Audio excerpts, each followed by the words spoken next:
step ahead. At 2 and 2, we don't just open doors. We help you move towards what's next. So if 2026 is your year for change, we're here to help you take the next step with confidence. We've proudly been South Australia's trusted advisors in real estate since 1985. Visit toop.com.au today. Up-to-the-minute news for South Australia. This is 5AA News. Always Adelaide. Clear and down to 15 overnight, 31 and sunny tomorrow. Good afternoon. With the 4 o'clock news, I'm Tamira Francis. Nurse Next Door Home Care Services. From companionship to 24/7 nursing. nursenextdoor.com.au. It's been confirmed Adelaide Writers' Week will not go ahead this year and the rest of the festival board is stepping down. It comes after an exodus from the board and the event after the decision to cut Palestinian author Dr. Randa Abdel Fattah from the lineup. The board says it made the decision out of respect for the Jewish community still reeling from the Bondi massacre, but instead created more division. And for that, it's sorry. More than 100 authors pulled out of the event, making it untenable for this year. Meantime, it's been revealed a Perth man arrested on child exploitation offences is famous novelist Craig Silvey. The 43-year-old was arrested at his home yesterday while police executed a search warrant when it's alleged they caught him actively engaging online with other offenders. He's been charged with distribution and possession of child exploitation material. Mr. Silvey is an acclaimed writer authoring popular young adult novels including Jasper Jones and Runt. Prime Minister Anthony Albanese has announced a national day of mourning for the victims of the Bondi terror attack. Will be held on the 22nd of January. This will have a theme of Light Will Win, a gathering of unity and remembrance. Flags will be flown at half-mast in all Commonwealth buildings around Australia, and further details will be announced at the end of this week. Mr Albanese also confirmed Australia's ambassador to the United States, Kevin Rudd, will leave his post in March to take up a new role with think tank Asia Society. The federal government won't be drawn on speculation, however, about who will replace Mr Rudd as Australia's ambassador to the US, announcing a decision will be made at a later date. Meantime, a Jewish leader is urging governments to make sure the community feels supported amid concerns about the current support payments. Close relatives of the 15 people killed are eligible for payments of up to $75,000 from the state government, but some want a more formal compensation scheme. Rabbi Yossi Friedman says those affected need help without having to ask or fight for it. It's more than that. It's about, we see you. We're here for the long game. We're here by your side. We're incredibly sorry for what happened. This is the action we're going to take, and we're going to be by your side to support you mentally, emotionally, financially, whatever it takes. A cyclist has tragically died following a crash at Ingle Farm this morning. Just before 6, police and paramedics were called to a reserve off Wombi Avenue, where a man was found unresponsive on the ground and a damaged mountain bike nearby. The 52-year-old was pronounced dead at the scene. Major crash investigators have determined he died after crashing his bike with no other vehicles involved. His death is the 6th life lost on South Australian roads this year. Now turning to 5AA Sport. On centre court at the Adelaide International, Rinky Hijikata has won the All-Australian battle against Tristan Skulkate in straight sets, 4-6, 4-6. Aussie teen Maya Joint is in action against American Sophia Kenin. She's won the first set. In Melbourne at the Kooyong Classic, Nick Kyrgios is on the court. He's won the first set against China's Zhongji Zhen, 6-3. This comes just days after the Aussie rejected a wildcard entry to the Australian Open singles draw. Former Adelaide United player Josh Cavallo has claimed the reason he left the club was due to internal homophobia. He's the first professional men's football player to come out as gay. During the 2024-25 season, Cavallo didn't play a single match for the Reds and left to play in England. He claims the decision to leave had nothing to do with football and people in power blocked his opportunities. Adelaide United are quick to deny the claims. And the Strikers' finals hopes to finish in the top 4 in the Big Bash this year is on the line tonight when they face the Melbourne Stars. The bat flips just before 6:45. Now checking 5AA traffic. Mawson Lakes, a crash to look out for. Elder Smith Road near the Salisbury Highway. Also got delays with another smash. Parahurst West, McIntyre Road near Bridge Road. And a breakdown at Darlington to look out for. The Southern Expressway just near Seacombe Road. Busy at South Road, Edwardstown with the camera. Beckman Streets at Plimpton. Take back dinner time. HelloFresh is fresher than ever. Now with more local veg picked at its peak and premium cuts that raise the stakes. Taste what's new at hellofresh.com.au. Adelaide's most accurate traffic on 5AA. Now the 5AA forecast. Clear and down to 15 overnight, 31 and sunny tomorrow. Thursday, partly cloudy and 26. Friday, cloud clearing, 28 the top. Saturday, sunny and 32. Right now, it's 29 degrees on 5AA. Now let's hear what's happening on 9 News Tonight. I'm Alice Monfries. Tonight, the director of Adelaide Writers' Week steps down, citing political pressure. Kevin Rudd resigns a year early as Australia's ambassador to the US. The new research into ADHD and menopause, and Thanasi Kokonassis pushes through the pain for a first-round win, but is his Adelaide International campaign now in jeopardy? 9 News, your news, nightly at 6 on 9 and 9 Now. In Adelaide and across South Australia, this is 5AA, always Adelaide. 5AA's Summer Sports Show. 6 after 4 on a Tuesday. Good afternoon to you, Wayne Phillips and Sam Tugwell, taking you for your drive home on a beautiful, beautiful summer's day across Adelaide today. 8223 0000 is our number. I'd love for you to get involved. Flipper, good afternoon. Good afternoon to you, my friend. Yeah, won't you say, a beautiful day, wasn't it? Just delightful as we strode in and walked in and just got ourselves in and around and, got ourselves organised, ready for the show. But just looking outside, as we do always here at Hindmarsh Square, just beautiful out over the park and getting ourselves ready for another big show of sport on a Tuesday afternoon. We have a massive show lined up. Mitch Georgiades from Port Adelaide to come on. We have Roger Rashid live down at the Drive for the tennis. Michael Vaughan is going to speak to us as well. England cricket captain. I'll be interested in this chat with Vaughan. I mean, he's captained that England team to an Ashes victory. I mean, he knows about that, the work that needs to be done, how it needs to be done, and to look after things that way. So really looking forward to that chat with Michael Vaughan. The strikers are on tonight, so he'll be there at the MCG. Olgun Ulic is going to give us the latest around the 36ers. Who are they going to sign to replace the spot that's now open because of Troy Brown Jr. being released today? Yeah, some talk about who it might be and who it was. We had the text last night and very, very strong about who was and who could go past and on the back of the WADA findings and all of that sort of thing. But, let's find out, and he will get to it and cover it pretty well, I would hope. And lots of good prizes tonight as well. So stay tuned with us and we'll take your calls, 8223 0000. But unfortunately today has been marred in Adelaide sport with a bit of a negative story, which is a shame because we thought what had happened in the last 5 years around Josh Cavallo and Adelaide United had been so positive. We thought there'd been a lot of change and had been a movement and an advocacy from the club and the league as a whole in the end to be better in this space. And unfortunately, we've seen a really big statement made on social media by Josh Cavallo, former Reds player. Strong statement. Yeah, very strong. And it's horrible what's intimated by this type of thing.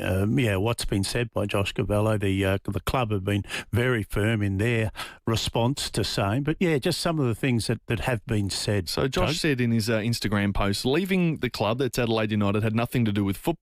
Decisions were made by people in power that blocked my opportunities, not because of my talent, but because because of who I choose to love.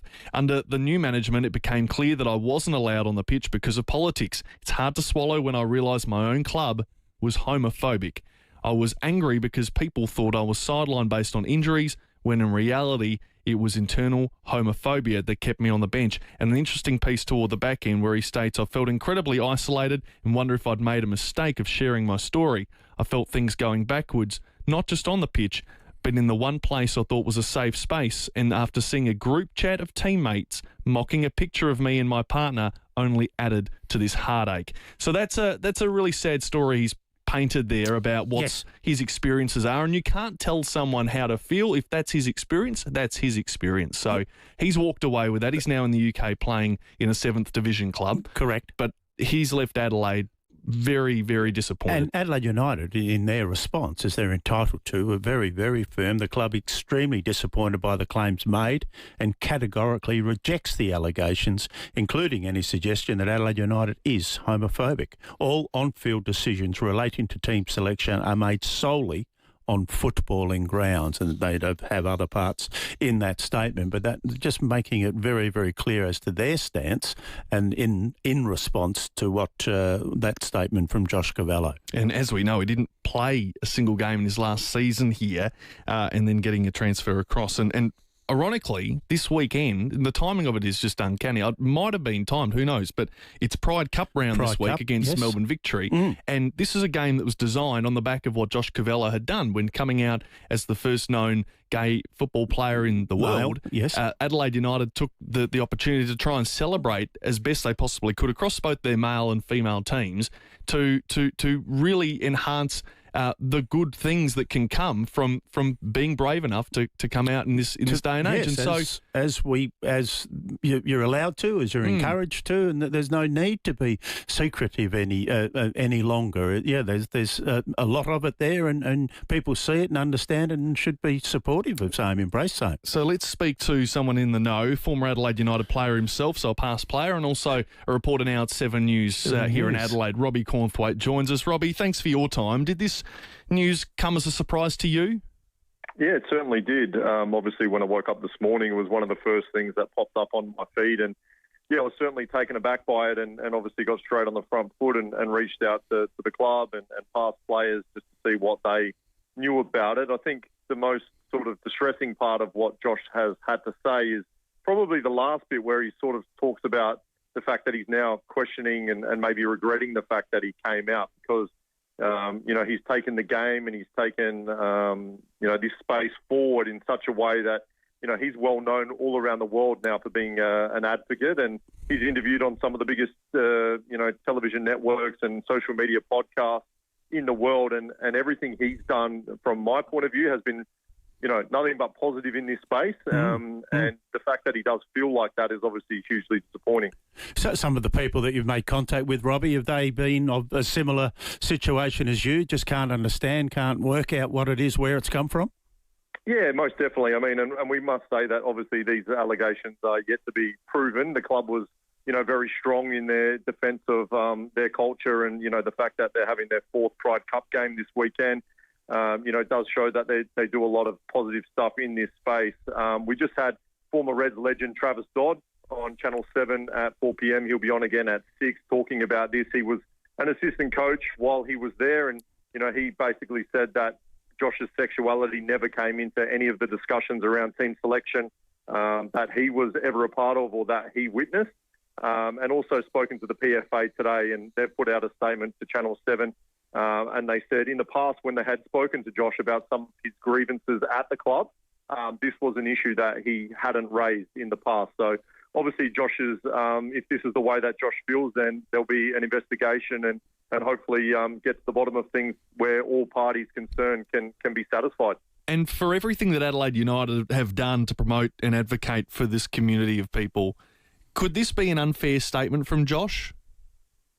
I think people would probably need to make their own judgment on that. I think Adelaide United particularly, when Josh says management, we don't really know who he's referring to, whether he has evidence against anyone in particular, that's yet to be brought forward. But certainly when he came out as the first actively gay player in the sport, Carl Viet was the head coach at the time, Ross Aloisi was there. They were the first people that he went and told. And obviously at that time, he felt very, very safe and secure to do that. It was nothing but love and support from everyone here in Adelaide and at the club. So whether he's referring to a change in management, I'm not too sure which sort of people he's alluding to.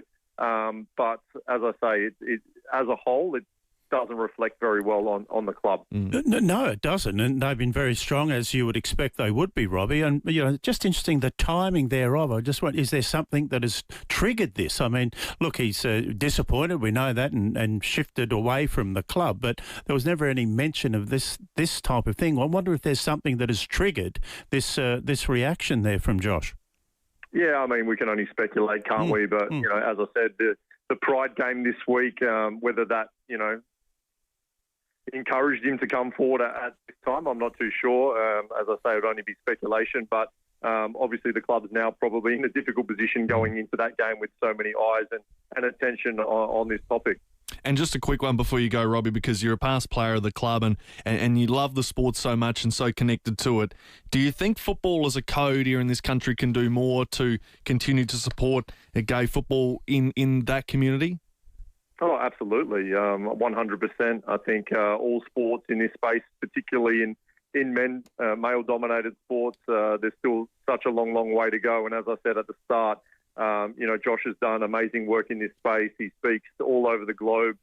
He's world-renowned in this area. Obviously, he's lived it. He's breathed it. His story was one of positivity and light for the gay community, and it's just a bit of a shame now that it's been tarnished. And as I said, you know, the fact that he's saying he's not sure whether he made the right decision to come out is probably, you know, the most heartbreaking part of it all for me. And hopefully, as I say, you know, together, the club, players, Josh, staff of clubs, administrators, everyone can work together and make this a safe space for gay players. Robbie, thanks for your time. Thank you, Robbie. No worries, thank you. Robbie Cornthwaite, 7 News, former Reds United player himself. Exactly right. I've been at that club and a wonderful relationship there with that club, and now to be, as you say, he finds this posting this morning. He then picks up the phone and starts to ring his mates and those people from the club and start to ask some questions. And there will obviously be an investigation into how, why, the reasoning behind, and let's hope that the outcome is not too far away. We put a call into Adelaide United as well ourselves. No comment wanting to add any further since their statement earlier today at about 11 o'clock. So yes, we do thank them for at least corresponding with us since, and just want to leave it at that, the statement they've had today. So exactly right. Yeah, and their statement finished. The club will not be making any further comment at this time until it plays out. Yeah, let's get to the answers. We'll take a break. It's 16 minutes after 4. We will take your calls on this, 8223 0000 if you wish to have your say. Michael Vaughan very shortly from Fox Cricket. We'll talk about the tennis, the Nasi, great win last night. A few more Aussies winning at the Adelaide International today. And Alyssa Healy has hung up the wicket-keeping gloves, the pads, all of it, because she's finishing up at the end of the summer. So we'll reflect on all of that and take your calls on all things sport very shortly. It's 17 after 4. Steinborner Automotive in Gawler, Nuriutpa and Clare has always been well worth a trip, even more so with their 42nd birthday sale. Steinborner has purchased over 400 certified vehicles, SUVs and 4x4s, all with free roadside assist, and ripped $500,000 off normal prices across the range, with $1,500 trade-in bonus on all trade-ins. Plus, deals on new and demo Hyundai, Ford, Mitsubishi, Jack and Mazda. Visit steinborner.com.au. At Nurse Next Door Home Care Services, we believe in making lives better. We match every client with a caregiver or nurse that will help them live a life filled with positivity, possibility and purpose. Everyone should be able to live independently at home, even if it means getting a little help. That's why Nurse Next Door Home Care Services brings aged care and disability support right to your door. From companionship to 24/7 nursing, we are here for you.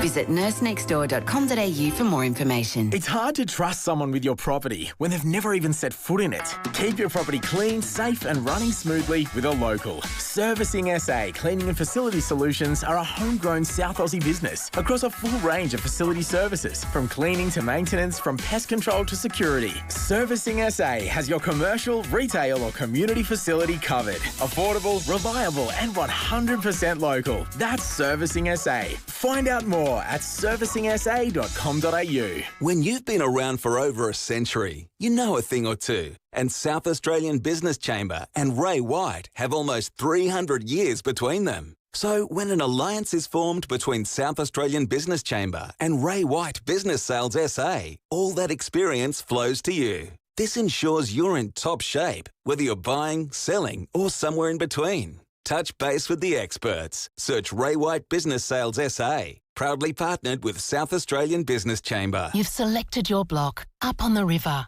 Your mind is buzzing with ideas. This is going to be the best river home ever. Raised high, breezes flowing, great times ahead. But first, you need to walk through the Selector Homes display village and let your design ideas flow. Selector Homes have been creating holiday homes for over 25 years, and they are experts in building pole homes. Selector Homes and Building Solutions Display Village, Port Wakefield Road, Burton. Visit selectorhomes.com.au. 5AA's Summer Sports Show. 20 minutes after 4 on this Tuesday. Michael Vaughan to join us in just a moment. Wayne Phillips and Sam Tugwell taking you through with your drive home. 8223 0000 is our number. Before we go to the MCG and chat to Vaughanie, let's check your traffic. At Mawson Lakes, a crash. Elder Smith Road near the Salisbury Highway with big delays. Another collision at Parahoo's West, McIntyre Road near Bridge Road, and O'Halloran Hill, a breakdown on the Southern Expressway near Seacombe Road. Few delays, South Road, Ellistown, getting busy. Brighton Road, Brighton, with a camera, South Terrace in the Parklands. You already know that it's better to be an RA member, and now the rewards are bigger than ever. Members enjoy 10 cents off per litre at Caltex. Check the RAA website to find your closest station. Adelaide's most accurate traffic on 5AA. Well, we head to the Coliseum of the Australian cricketing grounds, the MCG tonight, 6:45 first ball. It's the Adelaide Strikers and the Melbourne Stars. Melbourne Stars are very, very important. Must win for the our guys, the Adelaide Strikers, and even if they do, it mightn't be enough. But to have any sort of chance to get through to finals, they've got to grab the win there at the MCG tonight. And doing his best work for Fox Cricket as he has all summer. Michael Vaughan joins us. Michael, thanks for joining us. Good evening. Oh, mate, must be nice to return to a venue which actually gave you some happiness this summer. Yeah, it'll be about the same length of game as well tonight. That was the one highlight of a disappointing Ashes series. A couple of days at the G, 90,000 on each day. Look, the Test match wasn't a great Test match, but England got a win down them for the first time in 15 years. So I guess we'll take that. Indeed. I mean, just, being there and part of the Ashes. How did you enjoy the Ashes series? I mean, all around this country of ours and going to those places. How did you enjoy it, Vaughanie? I thought it was entertaining. I don't think it's been the best quality Ashes series that I've seen. There was some spectacular moments. Travis Head was tremendous. Alex Carey, Mitchell Stark, Jofra Archer for a couple of spells was tremendous. Josh Tongue coming into the England side for the last three.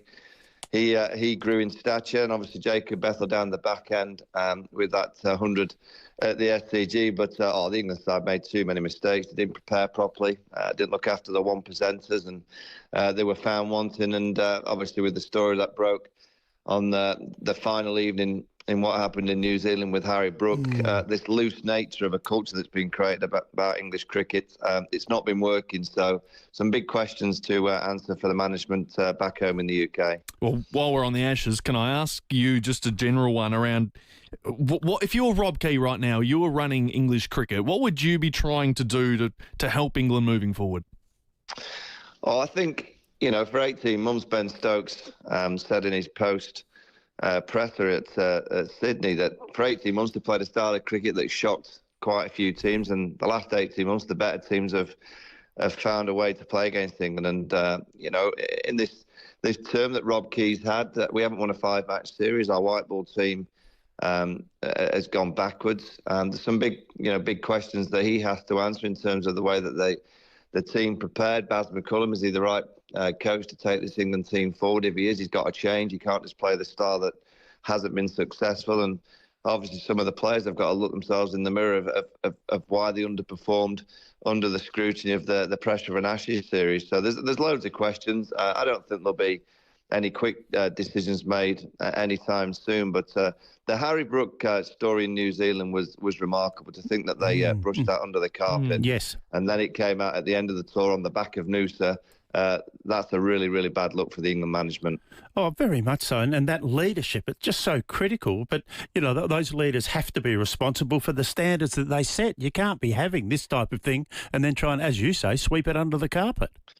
Yeah, I mean, I'll keep mentioning the one percenters because England haven't looked after them. And high-level sport, you have to prepare properly. You have to go through the boring stuff, the data, train hard. You have to have every detail covered, and England didn't have the detail covered. They tried to play a different style towards the back end, and they competed from the second innings at the Adelaide Oval. Obviously got the win in Melbourne and competed for periods at the SCG. But to think this England side came over here with so much talent and a real chance, it was a real chance because the Aussies, Cummins played one test, Steve Smith missed a test, Hazelwood didn't bowl the ball, Nathan Lyon hardly bowled the ball.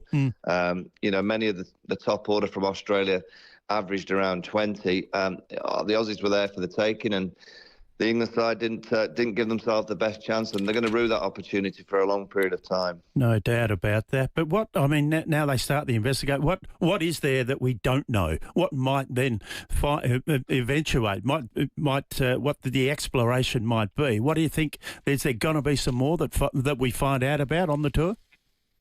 I'm not too sure. I hear stuff, but it's just so important that English cricket realises that we've got a huge amount of talent, both in the men's and the women's teams, and it's not being utilised. The women's team have gone through a real difficult period in the last couple of years. The men's team haven't won a 5-match series since 2017. We didn't win one game in the Champions Trophy last year. We got hammered in India. We lost to South Africa in the white ball series back home in the UK. We have a T20 World Cup coming up in a few weeks' time in Sri Lanka and India. I would say it's a big tournament for Baz McCullum. If that goes pear-shaped and the England side performs like they did in the Champions Trophy last year in similar conditions, I think change will be required because there's too much talent in English cricket and we have too much of a structure to prepare players, and we're not utilising that. So I would think that the next few weeks are going to be crucial. I'm sure there'll be plenty of meetings, and it's the culture and the loose nature of this England group that needs to change. And if they're willing to do that with the same management, I have no problems with people learning and improving and accepting that they've made mistakes. But Baz McCullum at the end of the SCG test, he didn't sound like he was willing to change. He generally believes in the way that he wants his team to play. But fundamentally, the Baz ball way, the ultra risky way, it hasn't brought any success. I mean, if for some reason, and why wouldn't they, the ECB makes contact with you, Vorney, to answer some questions and put forward your point of view. You captained that England team to an Ashes victory. Would you be prepared to go and put your views across to them, what you saw and what you think should happen and could happen? Yeah, that's I'm led to believe that may happen, and a few people that have been involved in English cricket for many years might get asked. And I think sometimes in management and in leadership, you need to get the opinion of people that aren't emotionally attached. Of course, as an ex-England captain and player, I desperately want England to win, but I'm not emotionally attached to the group. And I think the likes of Nasser Hussain, Mike Atherton, Jonathan Agnew, many people that have seen what's happened here. And also, some will say, it's hindsight to talk about the preparation now. Many dragged it up months and months before the Ashes started that we were all concerned about the preparation and the lack of it. And, this kind of way of playing was a real risky way that was always going to be vulnerable to playing against an Australian side under Andrew McDonald that are so professional. Under Andrew McDonald and Pat Cummins, I know Smith captained 4 test matches, but Australia have an operation that's very, very professional. And, England won't like it when you say it, but the England team don't have a professional operation. And that was found out here in Australia. Michael Vaughan, our guest here on the 5AA Sports Show. Just before we get onto the big bash that you're at the G tonight, the next time Australia and England do meet, will it be at the MCG in 2027, next year in March, for the 150-year anniversary test? And a little controversially here, some talk, yes. We're a bit frustrated that it's a pink ball day-night test as opposed to a traditional red ball test. Where do you stand? Well, it's typical of cricket, isn't it? You've played over 2,500 tests in 150 years. With the red ball and a handful with the pink ball. So we're going to celebrate the great game, the 150th anniversary, with a pink ball test match. It's nonsense, really. But, hopefully the powers that be will change it. I think it's really, really important that we look after the history of the game. And the history of test match cricket is red ball in the daylight, giving both teams a fair opportunity. The pink ball game has been, particularly in Adelaide, a great spectacle, but it's a one-off. Every now and again you're playing it just to create something different. If we're celebrating 150 years, let's play with the creams on, let's have a red ball, and let's play in daylight. Wouldn't it be just fantastic? Just up in the commentary box with some of those former Australian, but just how supportive were they with England's performance on the Ashes? Were they a bit understanding? They were disappointed. I mean, I think we all wanted a really tightly fought series, and that's both ex-Aussies, ex-England players, and we generally all felt that England had a great opportunity. That's why there's frustration from the England side of things, because you go back to that first day in Perth where the England team blew Australia away. They were 100 ahead going into lunch on day 2 in Perth, and then just completely capitulated by playing dumb cricket. And that's really where England will look back and think, if they just played with any sense in that second innings in Perth, they would have won that first Test match, and I think would have been talking about a different series. Well, talking about competitive tonight, I think at the MCG we'll see the Strikers and Stars go pretty close. Let's hope they do. What are you expecting from tonight's clash between Adelaide and Melbourne? Well, I think the Stars will win. No, don't say that. And the Strikers, I guess if the Strikers are chasing, they can chase down. I mean, the Stars have been a great chasing side and have lost a few games when they've been defending. But our Stars team with Stoinis, Maxwell, Tommy Rogers in good form, Sammy Harper, Harris Ralph, Tom Curran.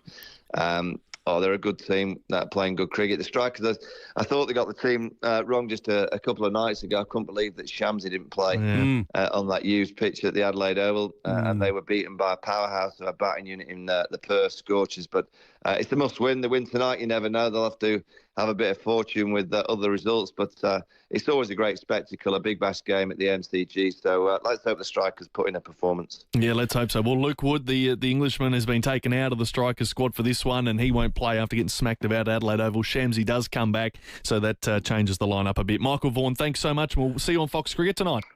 Cheers, guys. Thank you. Thanks, Michael. Yes, you can catch the first ball. The Adelaide Strikers v the Melbourne Stars. That's at 6:45 p.m. on KO and, of course, Fox Sports. Our special guest there, Michael Vaughan. 4:30 headlines.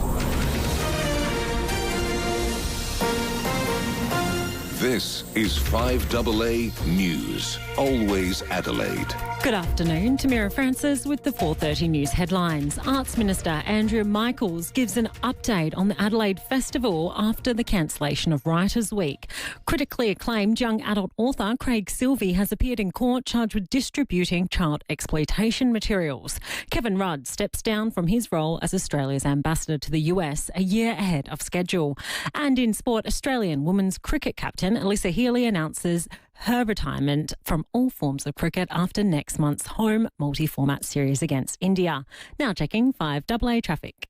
Afternoon at Mawson Lakes, a crash and a breakdown causing massive delays in Elder Smith Road near the Salisbury Highway. Those delays also affecting the Salisbury Highway too.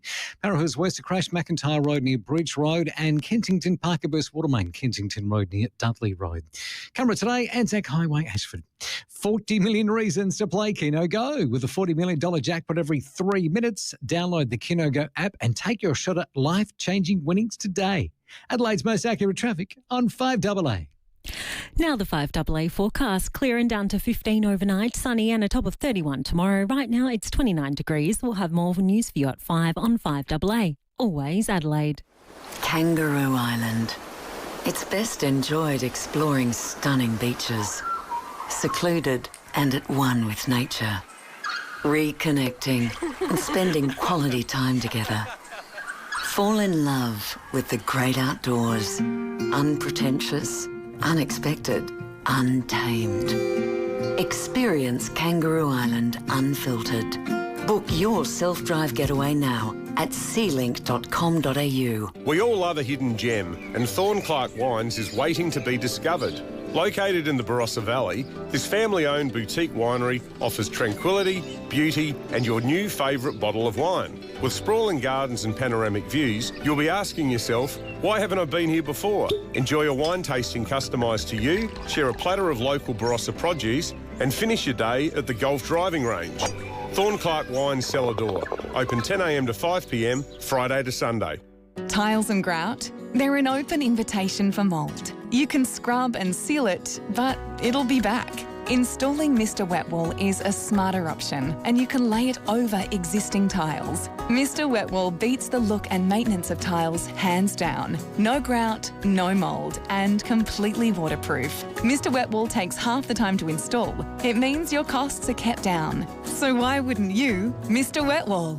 Take a look at MrWetwall.com. Healthy soil is the key to a thriving garden. Good soil needs a mix of organic matter, nutrients and biology, all of which you will find in Chock-a-Block, a new super compost from Nutrog. Chock-a-Block is a unique blend of nutrition, microbes and humates with absolutely no green waste, meaning it's consistent all year round. Chock-a-Block, easy to remember as it's literally chock-a-block full of goodness. Look out for the green and gold bale in your local hardware or garden centre. Got a brand new whip, but it don't need keys. Push a button for it now, but don't ever push me like. Word gets around quick. The turbocharged Kia K4 hatch just landed in Australia with wireless connectivity and charging, local tune suspension and a wide sunroof, all in one sporty hatch. It's what makes the petrol-powered Kia K4 hatch one of the best new hatches on the market. Visit your local Kia dealership today to test drive the Kia K4 hatch. Kia, movement that inspires. Planning your next holiday? The local travel experts at Spark Travel are just a phone call away. Reach out today for a chat and let's start planning your holiday together.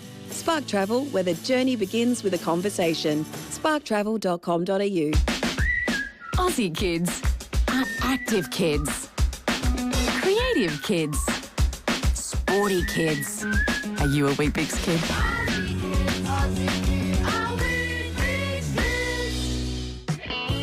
FIVEAA's Summer Sports Show.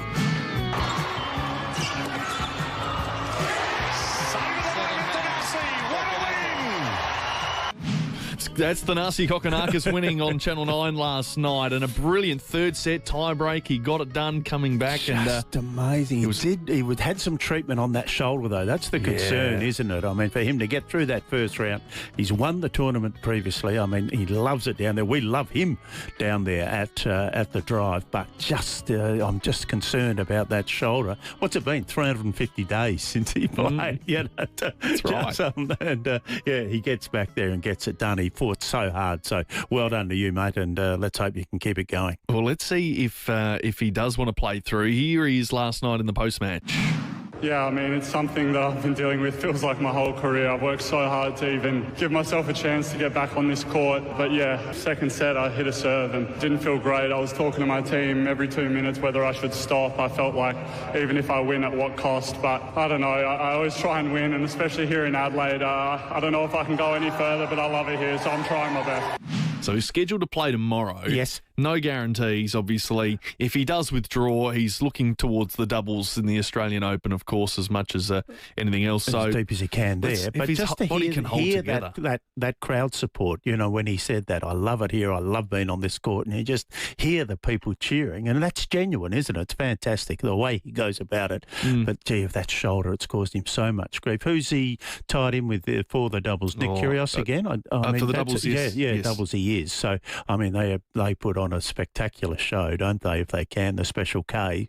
I just wonder how deep they can go if they both, you know, they turn up and play and enjoy and get a few wins. It's compulsory viewing, it really is. Well, let's hope we can continue to see more of the Nasi in Adelaide, because I think that's the best of the Adelaide International, is when we get the local lad to go as deep as possible each and every time he's here. But we've still got some other great Aussies in action at the moment. Rinky Hijikata played an all-Aussie match today against Tristan Skulkate and got up 6-4, 6-4, so he moves on to the next week, or at least the next day. The next round, yes. Maya Joint has just won a brilliant matchup in the last couple of minutes against Sophia Kennan, who's a former Australian Open champion only in 2020. So she's won in straight sets too. Yes, I mean, and we had it on in the background. We saw a bit of it, and it looked just fantastic. The grit that she showed and the way she got it done.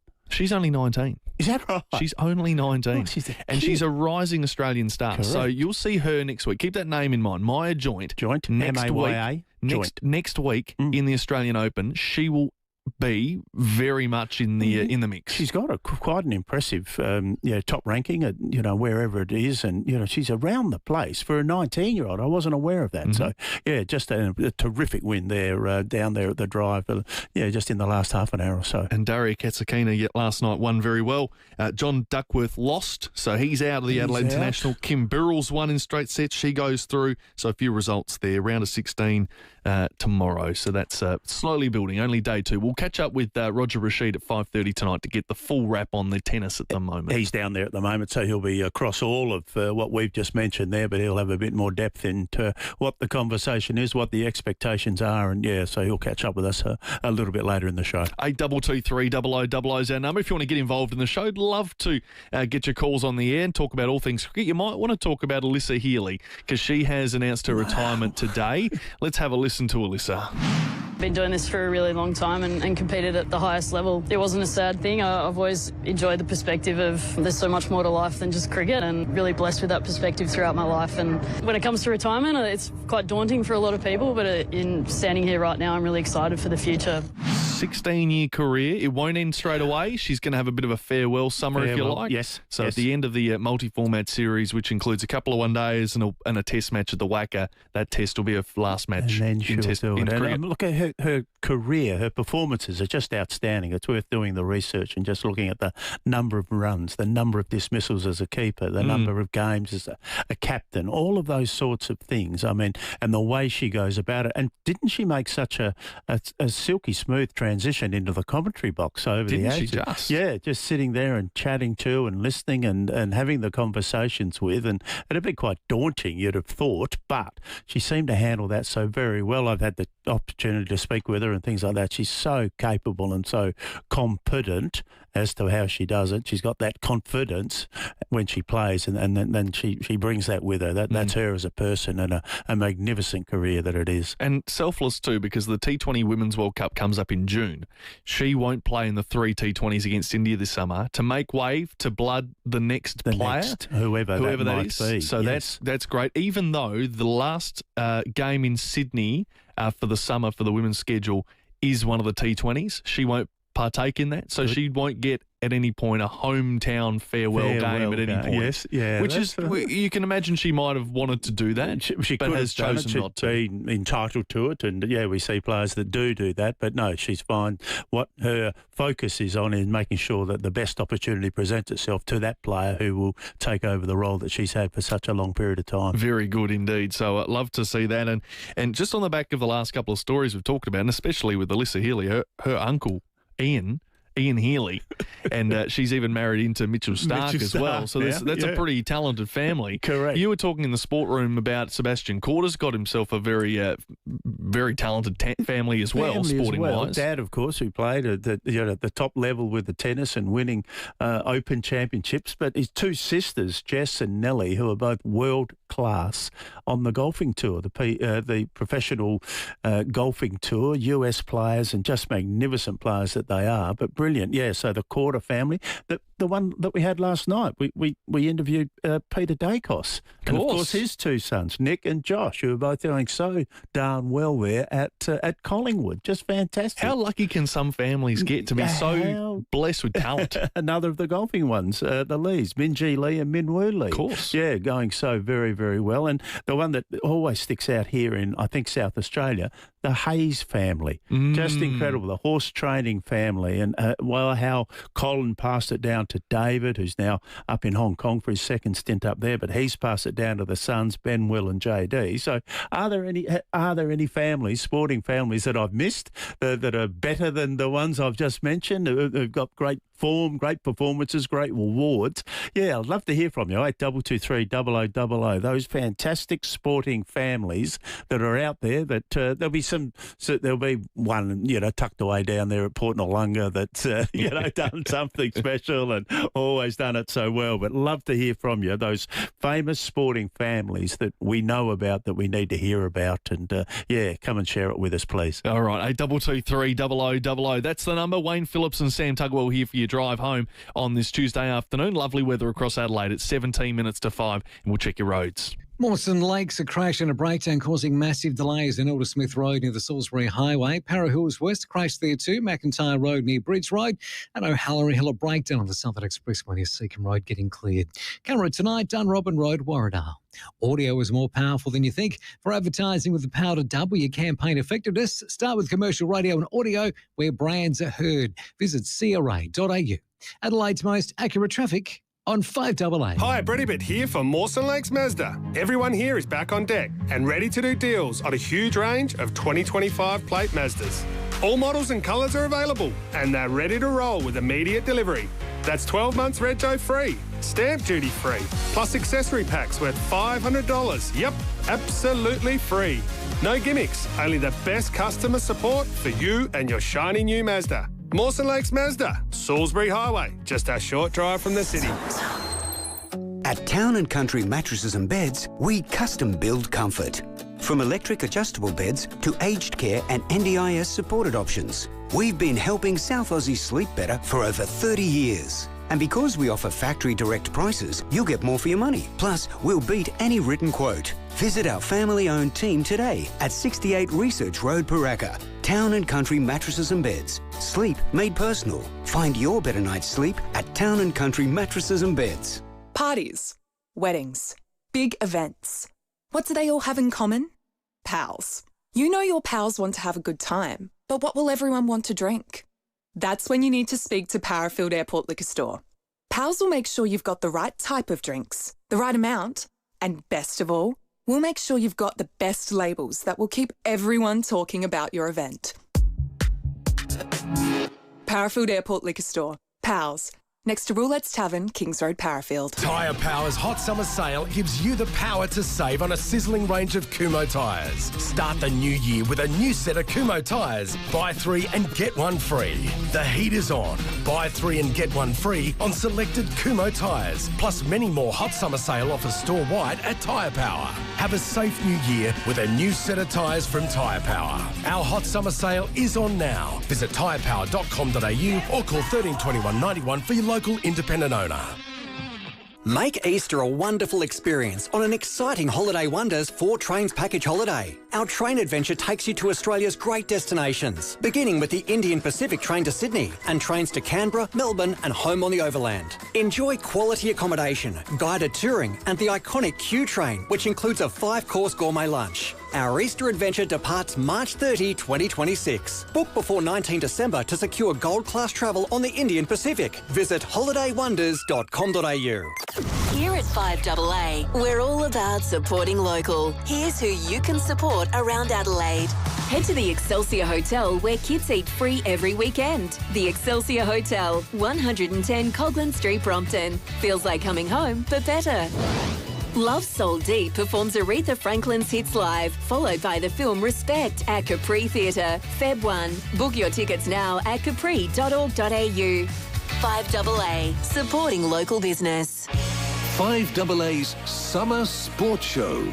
14 to 5, Mitch Georgiani's joining us at 5 o'clock. Wayne Phillips and Sam Tugwell here on the 5AA Sports Show. Rowie and Timmy G are back on Monday next week. And our number is 8223 0000. A text has just come through. I wonder if Justin Langer has been approached to coach the England cricket team. That'd be interesting. He's fairly firm, not the most flexible as far as the agreements of what needs to happen and how it's going to happen and when it's going to happen. I don't know about you, Justin Langer? I absolutely love the approach Justin Langer has to all things so coaching. Strong. Yes, indeed. It's so infectious just to listen to. He's brilliant at it.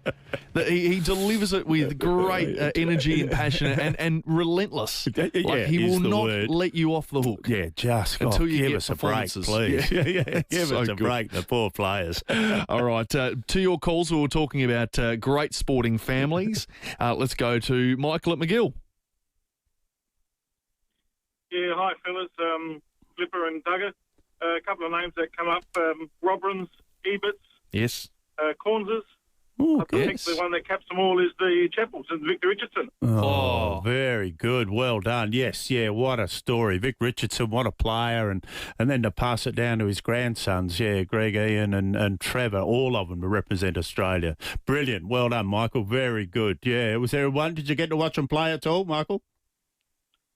I was only a young fella in the 70s when Ian was finishing up, but I certainly saw most of Greg's career and Trevor's. Yes. But, yeah, obviously I missed Victor Richardson's career. But he was a very talented sportsman many other sports as well, I hear. Quite a range, yes. It's amazing. You represented the state in about 3 or 4 different sports. It's just incredible. It's worth sneaking down to the Victor Richardson Gates, and it's got his history there and his profile of what he did and how he did it. Just a great story, but, to pass it on to the family and those, very, very proud of their grandfather, all of those, Ian, Greg and Trevor. Lovely. Thank you, Michael. We've been blessed here in South Australia too with some very good families. Haven't we just? The Phillips family, Greg, Aaron and Wayne, says Maria.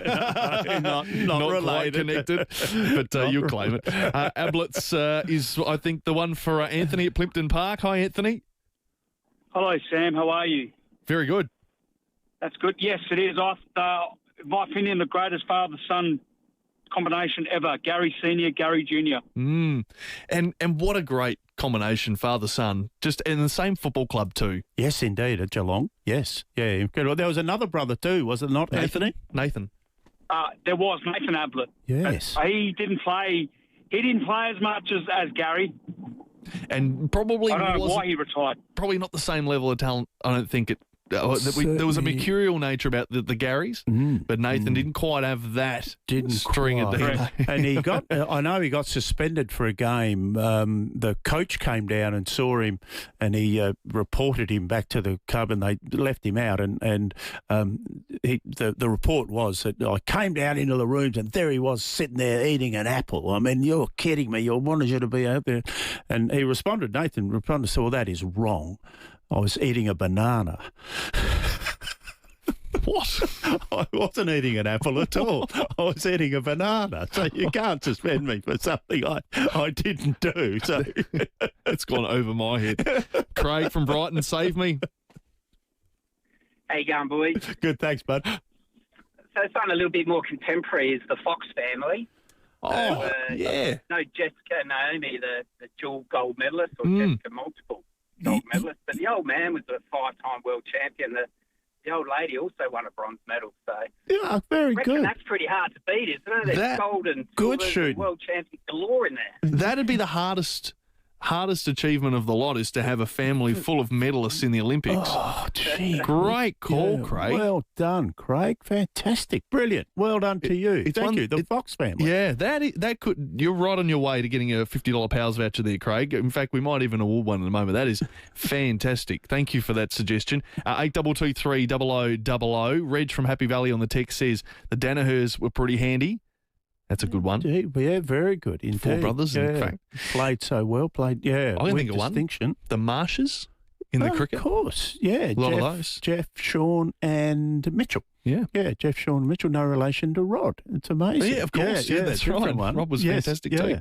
Keep your calls coming, 8223 0000. Now, before we do anything else, we need to give away some Adelaide Strikers FIVEAA lounge tickets, Flip. Another one, and that's going to be on Saturday night down there at the Adelaide Oval against the Renegades. Yeah, it will be an absolute ripper. Final minor round game of the season. Let's hope they're still in the comp and they can go that way. But if you want to jump on the line now, 8223 0055. Correct. Adelaide Strikers take on the Melbourne Renegades Saturday, 17 Jan, as I mentioned. Tickets and more info from adelaidestrikers.com.au. But you and a mate could be heading along to the most magnificent room, looking straight down the pitch and enjoying same. 8223 0055. I've got the question in front of me and someone will get this right. All right, let's get your calls on in just a moment for the quiz. First, though, let's get some thoughts from Tyson at Clarence Gardens. We were talking about Josh Cavallo earlier in the program. How are you, Tyson? Good, boys. Good afternoon. I just wanted to, it's a hot question, it's a big, deep question, but what's sexual orientation got to do with sport? I just wanted to put it out there that I just don't think that it needed to be brought up at all. They're all teammates, they're all friends. But as a teammate, it's like, do you want a gay guy in your locker room with you? I'm not sure. But if you're your mate, come on, I'm sure you're going to support him anyway. But at the end of the day, what's that got to do with the soccer game? Well, two elements to that. So one, from Josh's perspective, he said that he felt somewhat betrayed, that's paraphrasing, when he wrote that there was a text exchange between a group of players, his teammates, basically taking the mockery out of him and his partner in a photo that they put in a group chat. So he felt let down by that. So his teammates, all of a sudden, that wasn't a safe space for him. So you can understand why he felt a little aggrieved there. And then from the club side, what's sexuality got to do with sport? Well, the club have made it very clear that it had absolutely nothing to do with their selection of him and non-selection of him at the point in time where he didn't play a single game in the last season. And the club has been very firm in what they said. They've been supportive of that type of thing with both male and female. They have that. So, I mean, I just can't see why it is, making an issue. That's the challenge with it all. It's a rotten one. Yeah. Thanks you, Tyson. Very much, Tyson. Appreciate it. It's time for the quiz, and very, very exciting. I mean, they're not difficult questions. We hope you can get them right. And I'm going to go down to Tennyson there and have a chat with Sean. G'day, buddy. How are you? Good, thanks, Flipper. How are you? Yeah, going nicely. Thanks, mate. You keen to get along to the cricket on Saturday night? Absolutely. All right. Why wouldn't you? What you? Someone else's phone. What you have you? Well done. Let's hope you get it right. The question is, you've got to get this right, and you'll get 2 tickets to that Strikers game at the Adelaide Oval. The question is, who took the most wickets for the Strikers in their loss to Perth Scorchers on Sunday night? Yep, that'd be no idea. I think he bowls from the cathedral end. Okay. Sorry, Sean. Bad luck. Give your phone back to someone. That's fine. Now to Paynham. G'day, Mike. How you going? Yeah, extra well, buddy. You've heard the question. I need the answer. Who took the most wickets for the Strikers? Lloyd Pope. Lloyd Pope. Yippee. Yippee, Mike. Well done to you. I was watching it. That was good. Yeah, it'll be brilliant. Be keen to get along and enjoy? Absolutely. Yeah. Absolutely. Thanks, guys. It's amazing. Great night there. So you and a mate and get along and enjoy it. As I said, more info from adelaidestrikers.com.au. But, Mike, congratulations you. Hold on the line. We'll get those details. You get along and enjoy. I think we've got more of them to give away tomorrow, so we'll keep them coming. How am I going with the quiz master? Much better than yesterday. You didn't need any instructions today. It's 5 minutes to 5. Very soon we have the news coming up. And Mitch Georgiades from the Port Adelaide Football Club, they're back into pre-season. Did you know about the dog that they've got down there? Albert the dog, yeah. I'm curious to see where Albert's at after a week of being at the footy club. Because how would it be having a dog running around at footy training? They're trying to be serious. Josh Carr's trying to deliver the hard message. And then the dog just pipes up or runs in with a toy and starts squeaking away. How's the dog going? We must remember to ask him that. I'll make a note. We'll chuck that in there somewhere. 4 minutes to 5. The giant supermarkets in Australia are the most profitable entities of their equivalent on Earth. David Penberthy and Will Goodings. The end result of all that is that you are paying more compared to people from other countries as a result of that lack of competition. Adelaide's leading breakfast show. The rest of Australia should ideally be more like South Australia, Yes. where there's much more competition. The marketplace is ripe for someone to come in and completely disrupt it. 5AA Breakfast. Returns 6 a.m. Monday. On 5AA. Always Adelaide. The JK Dealer stock run-out sale is now on. Vans ready for delivery. Deals too good to miss, but only while stocks last. Australian built, Australian owned, don't miss it. For great deals from Australia's most trusted manufacturer, visit Jayco Adelaide today. The Diary of a CEO keeps going where other conversations stop and keeps asking the hard questions worth answering. Keep good company with the Diary of a CEO podcast. The Tarnandy Festival is back. Celebrate 10 years of Tarnandy with a series of exhibitions and events held at the Art Gallery of South Australia and across the city and state. Don't miss the major exhibition, Too Deadly, showcasing the excellence of contemporary Aboriginal and Torres Strait Islander art. Discover the full program online. The Tarnandy Festival at the Art Gallery of South Australia and across the city and state until January 18, 2026. Entry is free. Planning your next holiday? The local travel experts at Spark Travel are just a phone call away. Reach out today for a chat and let's start planning your holiday together. Spark Travel, where the journey begins with a conversation. sparktravel.com.au. No difference in your entertaining area. Big difference. No difference. Big difference. Big Difference Home Improvements. From outdoor blinds to decks, pergolas and verandas.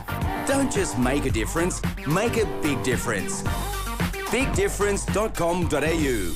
Woohoo! Is your bloated belly making you feel fat and miserable? Introducing new Caruso's Bloaties. Caruso's Bloaties contains peppermint and ginger, which are traditionally used in Western herbal medicine to relieve belly bloating, plus digestive enzymes to help your body digest lactose and fat. So if you're fed up with your bloated belly making you feel fat and miserable, try Caruso's Bloaties today. Caruso's Bloaties is available from leading pharmacies and health stores. Always read the label and follow the directions for use. Hi, Jane Riley here. Did you know there's a virus called RSV and a couple of like viruses which can cause severe illness and even death in infants and the elderly? Research is urgently needed to find a vaccine which will attack 2 or 3 of these viruses at the same time. Local Adelaide company Fusion Clinical Research is conducting trials to find that vaccine. Interested in volunteering? Call Fusion on 08 7077 6996. You will be compensated for your time.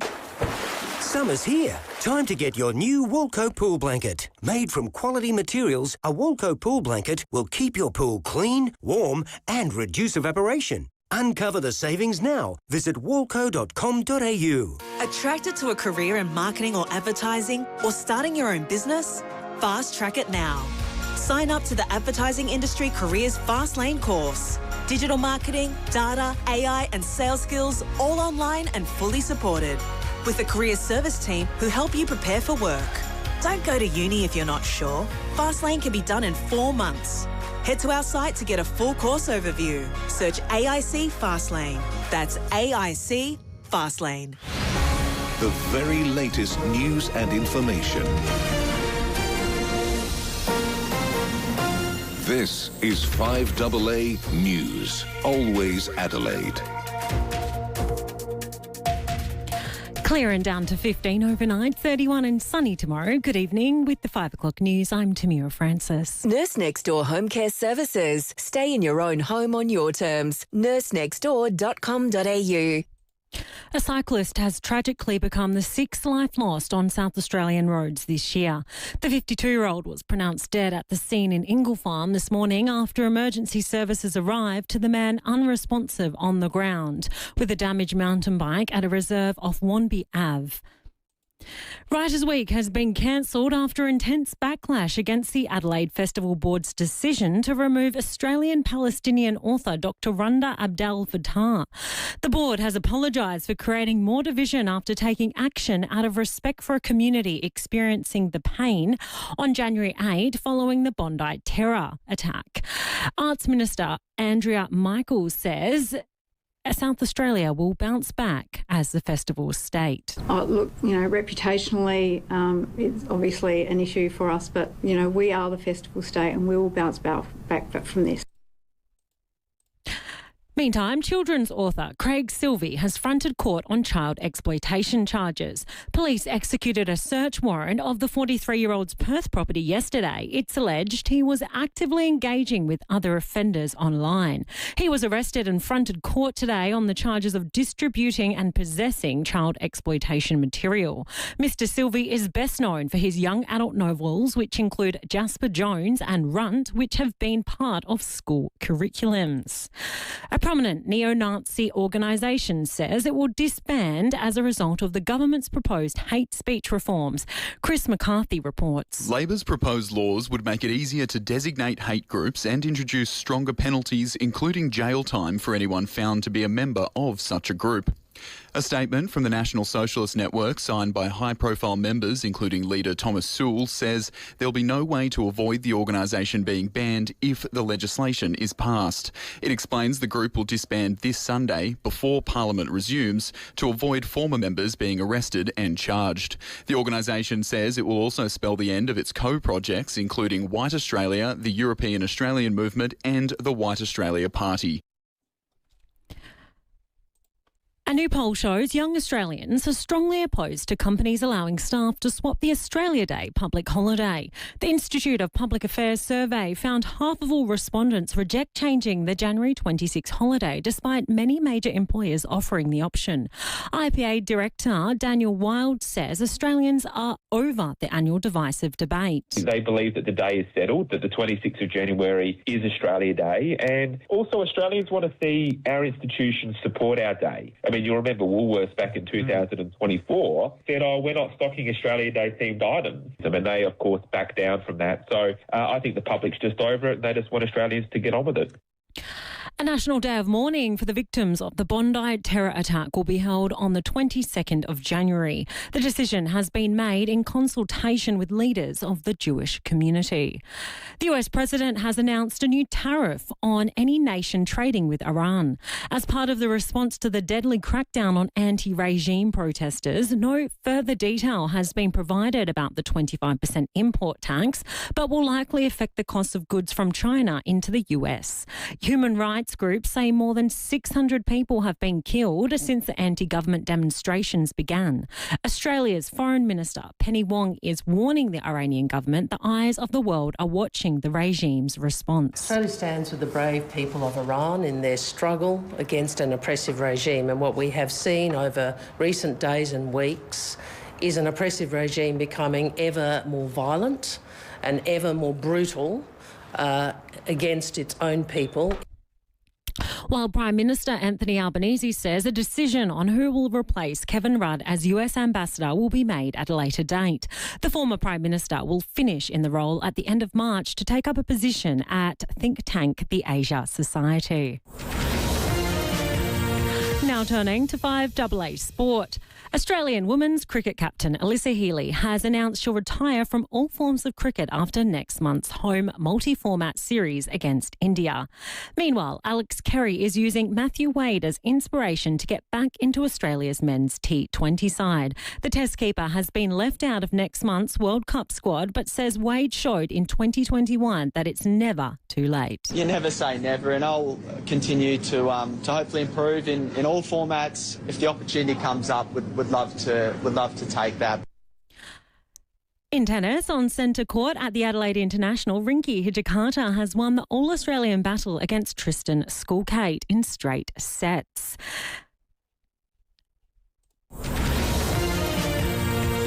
Now checking 5AA traffic. Afternoon at Mawson Lakes, a crash and a breakdown causing massive delays in Aldersmith Road near the Salisbury Highway. Crash at Clemsey causing headaches too. North East Road near Muller Road and Kensington Parker burst water main Kensington Road near Dudley Road. Camera this afternoon, South Terrace Paraka and also Waite Road at Erbray. The King Living summer sale ends soon. Save up to 50% on selected Australian Design Award-winning furniture. Hurry, sale ends soon. Shop online or visit a King Living showroom today. Adelaide's most accurate traffic on 5AA. Now the 5AA forecast, clear and down to 15 overnight, 31 and sunny tomorrow. Thursday, partly cloudy and 26. Friday, cloud clearing and 28. Saturday, sunny and 32. Right now, it's 29 degrees on 5AA. Now let's see what's happening on 9 News Tonight. I'm Alice Monfries. Tonight, the director of Adelaide Writers' Week steps down, citing political pressure. Kevin Rudd resigns a year early as Australia's ambassador to the US. The new research into ADHD and menopause, and Thanasi Kokonassis pushes through the pain for a first-round win, but is his Adelaide International campaign now in jeopardy? 9 News, your news, nightly at 6 on 9 and 9 Now. Streaming live via the 5AA Player app on DAB Digital Radio and on 1395 AM. This is 5AA, always Adelaide. 5AA's Summer Sports Show. It's 7 minutes after 5. Welcome back to the Sports Show. Wayne Phillips and Sam Tugwell with you. Roger Rashid's going to join us to talk Adelaide International tennis at 5:30 tonight. We'll talk 36ers as well. Who's going to replace Troy Brown Jr.? There is a name that is being reported, and we will talk all about that at 6 o'clock with Olga Newlich. And tickets for you and four mates to get to the Adelaide Giants playoff deciding series this weekend against the Perth Heat. So stay tuned for your chance there to win. And your calls, 8223 0000. Great sporting families is what we're discussing. Good text from Mick coming through. Flipper and Sam, here are some sample families. The Williams at Port Adelaide's and Westies, the Aishas at Norwood, the Day family at Westies and South, and the Robrins at North. Mick, you've covered off just about all the South Australian ones of the greats, so thank you there. We'll keep them coming through. It is 7 minutes after 5. Always exciting when we start counting down to footy season, Flip, and we are 8 weeks away from round 1. Not far off, is it? Just come to that, slowly, and then it's going to be a belt as it arrives. It'll creep up a lot faster than you realise, and Port Adelaide are back in their pre-season, continuing down at Alberton. Let's chat to one of their stars. Mitch Georgiades joins us on the show. Mitch, thanks for your time, mate. G'day, guys. Thanks for having me on. Yeah, it's great to have you. What was your break like? Did you get much, and what did you do with it? Yeah, it was beautiful. We had 3 weeks off over Chrissy, which was lovely. So headed back to Perth and spent a bit of time down south towards Yallingup Way, which was nice. So a bit of time around the water, which was perfect, and now back into the swing of things. What do you do at the water, mate? Is it fishing? Is it surfing? Is it or just lazing? Yeah, a bit of all three: surfing, fishing. It's a pretty good place at that time of the year to go. So made the most of it. Nice one. Now, what have you been up to down at training the last half a week or so? You've got Josh Carr and the coaching crew working you hard, I hope? Yeah, it's been a pretty solid get back into things. Thank God the weather's not as hot as last week. Very happy that we started on Friday, not Thursday. So very happy with that one. But yeah, it's been good. We've been back into the thing. Going to obviously build over the next couple of weeks as we lead into some pre-season games. So definitely looking forward to some hard work. But yeah, it's an exciting time of the year. Has there been any noticeable changes under Josh, under the leadership and other coaching structure? Oh, there's definitely certain changes. There's a different vibe around the club. Not better or worse, just a different vibe, which is really exciting. There's lots of fresh faces. I think every line coach is fresh. So there's obviously a lot of bonding and gelling to be done, which is exciting for a group. I mean, there's plenty of time for that to be done. But in terms of the game plan and the rest of the stuff, there's certainly going to be little changes that Josh is going to implement. But yeah, I think as a group, we're still learning the way we're going to play together, and that's really exciting. So we'll see where it goes. Has there been a different message, and just people looking to establish and make sure that you're aware of how we're going to do it and why we're going to do it, and this is the way for the Power? Yeah, there certainly is. I think Josh has been very clear the way he wants us to play and the way the coaching group want us to play. So that'll be implemented within our game style, obviously, and but also around the way we carry ourselves around training everywhere we go. So it's an exciting time, and I'm looking forward to see where it goes. So for you personally, have you got goals this season for yourself, personal goals that you want to achieve? Because you've had some great seasons in the last couple. Nothing too specific in terms of numbers or anything like that. I think for me personally, is to back up last year. Obviously took a reasonable step in my career, and now I've really tried to bring some other boys along with me and build on my leadership. I think that's probably the number one thing for me this year. I mean, probably the last couple of years trying to establish yourself and play some really consistent football. So for me this year, it's now about trying to bring others along with me as much as possible. Well, it's a good trade if you can start to do that. You've had 2 career best seasons in a row. You've kicked 102 goals in your last 2 years. So you've been doing a lot of things right. What have been the keys for you to play at your best? I think it just becomes knowing yourself, knowing the way you play individually really well and where you fit within the team and where that's going to... I mean, the best thing probably looking back at it now in hindsight is the ACL injury that happened to me a couple of years ago. And it really made me strip everything back and really focus on why I play footy and the enjoyment I get out of it. I think you're so, especially early in your career, you're so focused on making sure you're doing everything right at the exact time. And sometimes you forget that the reason you're actually good at football is just because you play football. So for me, it was a lot about stripping it right back and just obviously doing the work and everything in between. But as soon as you cross that line on the field, just play. Yeah, when you, as Tug mentioned, the 58 goals last year, back-to-back leading goal kicker, it's just fantastic. And now, last year, of course, an All-Australian nominee. So you are genuine and entitled to be, I might add, be recognised as a gun player in the competition. But that comes with baggage, doesn't it? Yeah, it certainly does. And I think, obviously, last year we lost a couple of players through injury, which was not ideal for us. So certainly there's more attention that's going to be put on individual players at certain times, but it's also a great challenge to learn and play against some of the best defenders in the competition. It only makes you better. And there's definitely a couple of times last year I got touched up and I learned a lot out of it. But it's also, it's a great thing to be. I mean, it's a great thing to have, I guess. I reckon you won more contests than you lost last year, though, Mitchie. You did a great job. So one of those injuries you sort of talked to, Toddy Marshall was one of those, and you didn't have him for the entire season. So now he's got a role change this year. We understand he's training to become a defender. How's that going at the moment? And what I really want to know is, have you had to line up on him at training yet, one-on-one as a forward defensive duo? Yeah, the first time was actually yesterday. We actually had a little battle, which is quite weird considering my first 6 years at the club. He's been alongside me, and now we're learning to battle against him, which is sort of feel like we know each other's tricks, which is not ideal. No. But no, he's doing some really good things down there. Obviously, as the next couple of weeks progress, when we play a bit more football, we'll get to see exactly what it's like. But his talent, his smarts of the game, it puts him in a great stead to play down back and set us up from down there. Did you beat him yesterday?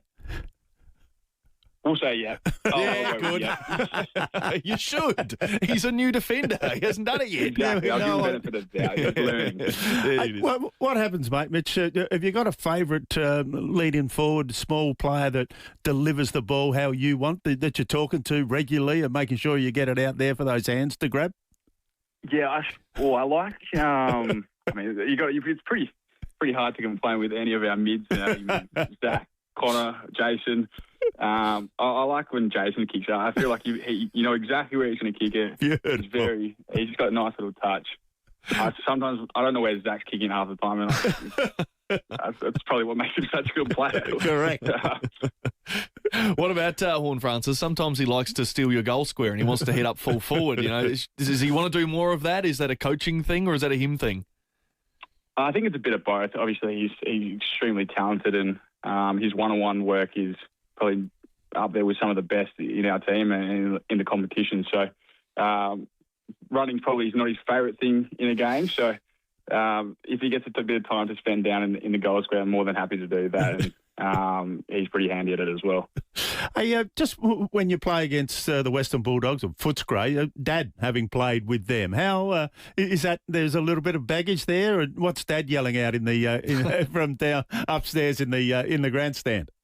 Yeah, I always kind of forget that. He didn't play a huge amount of games there, but he certainly lets me know that he kicked 8 on debut and he's beating me. I think after I kicked 7 last year against Melbourne, the first message I got after the game was, not quite. No, yeah, one less. Yeah, you got 2 on it. He still holds that one over me, that's for sure. That sounds like someone else I know about telling people about their debuts. Anyway, we'll move on. Tommy Cochrane, some news yesterday, which was a bit of a shame. Injury-wise, he's done himself a hamstring. So does it look too serious from your end? Yeah, it's really unfortunate for Tommy. I think he's done a reasonable job of doing a hamstring injury. I'm not entirely sure the specifics, but I think it'll be a couple months from what I'm hearing. So it's really disappointing. He was doing some really great things, and he's a great talent. He's a great person to have around the club, but unfortunately, he's going to have a little bit of time on the side. But he brings so much energy to the club, and I'm sure he'll attack his rehab with the same thing. And just on the injury front as well, Sam Powell-Pepper recovering at the moment from his ACL. How's he tracking? Yeah, Sam's tracking really well. He's back running around. I'm not too sure as to when he'll be integrated back into some drills, but he's ticking every box he can possibly do, and we're certainly looking forward to having him back at some stage this year. And how's Albert the dog fitting, mate? You had a turn already? Yeah, Albie's. I've lost my boots to him the other day. He just takes off with him. Does he just grab him and run? He's very cute though, and he's a nice addition to have down to the club. It's hard to be anything but excited. But excited. It'd be brilliant to have him floating around. And if there's any issue, you give him a cuddle. And what are you going to do for boots if Albert's flogged yours? What did you go down to the sports store and get another set? No, he's still held on to him, but I've got to make sure Alfie with the keys locks our boot room. Doesn't let Alfie anywhere near those things. Does he have his own toy box or anything like the club? Yeah, I think he's got a little toy box there, so don't want to have to be in charge of that. God, I love that. Hey, Mitchie, you've done a great job the last couple of years carrying that forward line. Keep going and bring your team back into finals this year, mate. We'll catch up again down the track, and best of luck with the rest of pre-season. Awesome. Thanks, guys. Appreciate it. Cheers, Mitch. Thanks, buddy. From the Port Adelaide Football Club, and I just love the way they're getting themselves organised under Joshy Cart. Sounds very good, the way they're talking. I mean, not asking about structure or style or anything like that, but they're getting it done to be a different message, and yeah, he'll be up front and doing a fantastic job. Our special guest, Mitch Georgiades. 18 after 5. Back to your calls in just a moment. Let's check your roads. Delays clearing from that earlier smash and breakdown at Mawson Lake, Silversmith Road in the Salisbury Highway. Still got big delays at Clemsig with the crash Northeast Road and Muller Road, and a breakdown at Wingfield. Still keep in mind the north-south motorway near the Port River Expressway. Slow going South Road, Edwardstown with a camera at Cliff Street, Glengarry. That one's in a 50 zone too, so look out for that.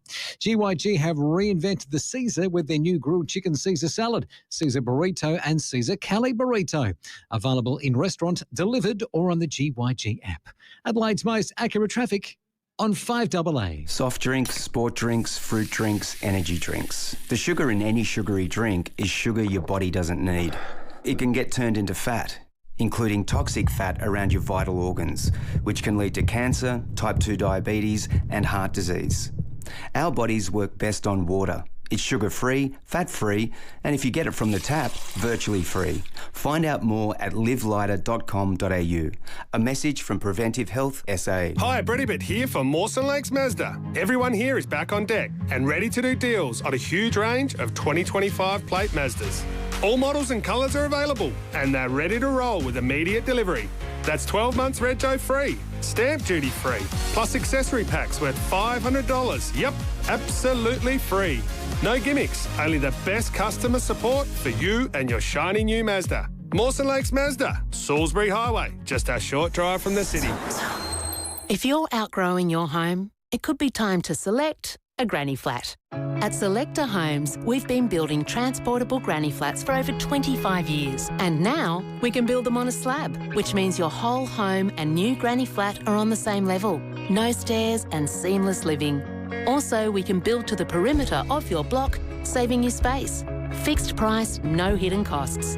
Walk through the Haven Granny Flat at the Selector Homes Display Village, Port Wakefield Road, Burton. Make Easter a wonderful experience on an exciting Holiday Wonders 4 Trains package holiday. Our train adventure takes you to Australia's great destinations, beginning with the Indian Pacific train to Sydney and trains to Canberra, Melbourne and home on the overland. Enjoy quality accommodation, guided touring and the iconic Q train, which includes a 5-course gourmet lunch. Our Easter adventure departs March 30, 2026. Book before 19 December to secure gold class travel on the Indian Pacific. Visit holidaywonders.com.au.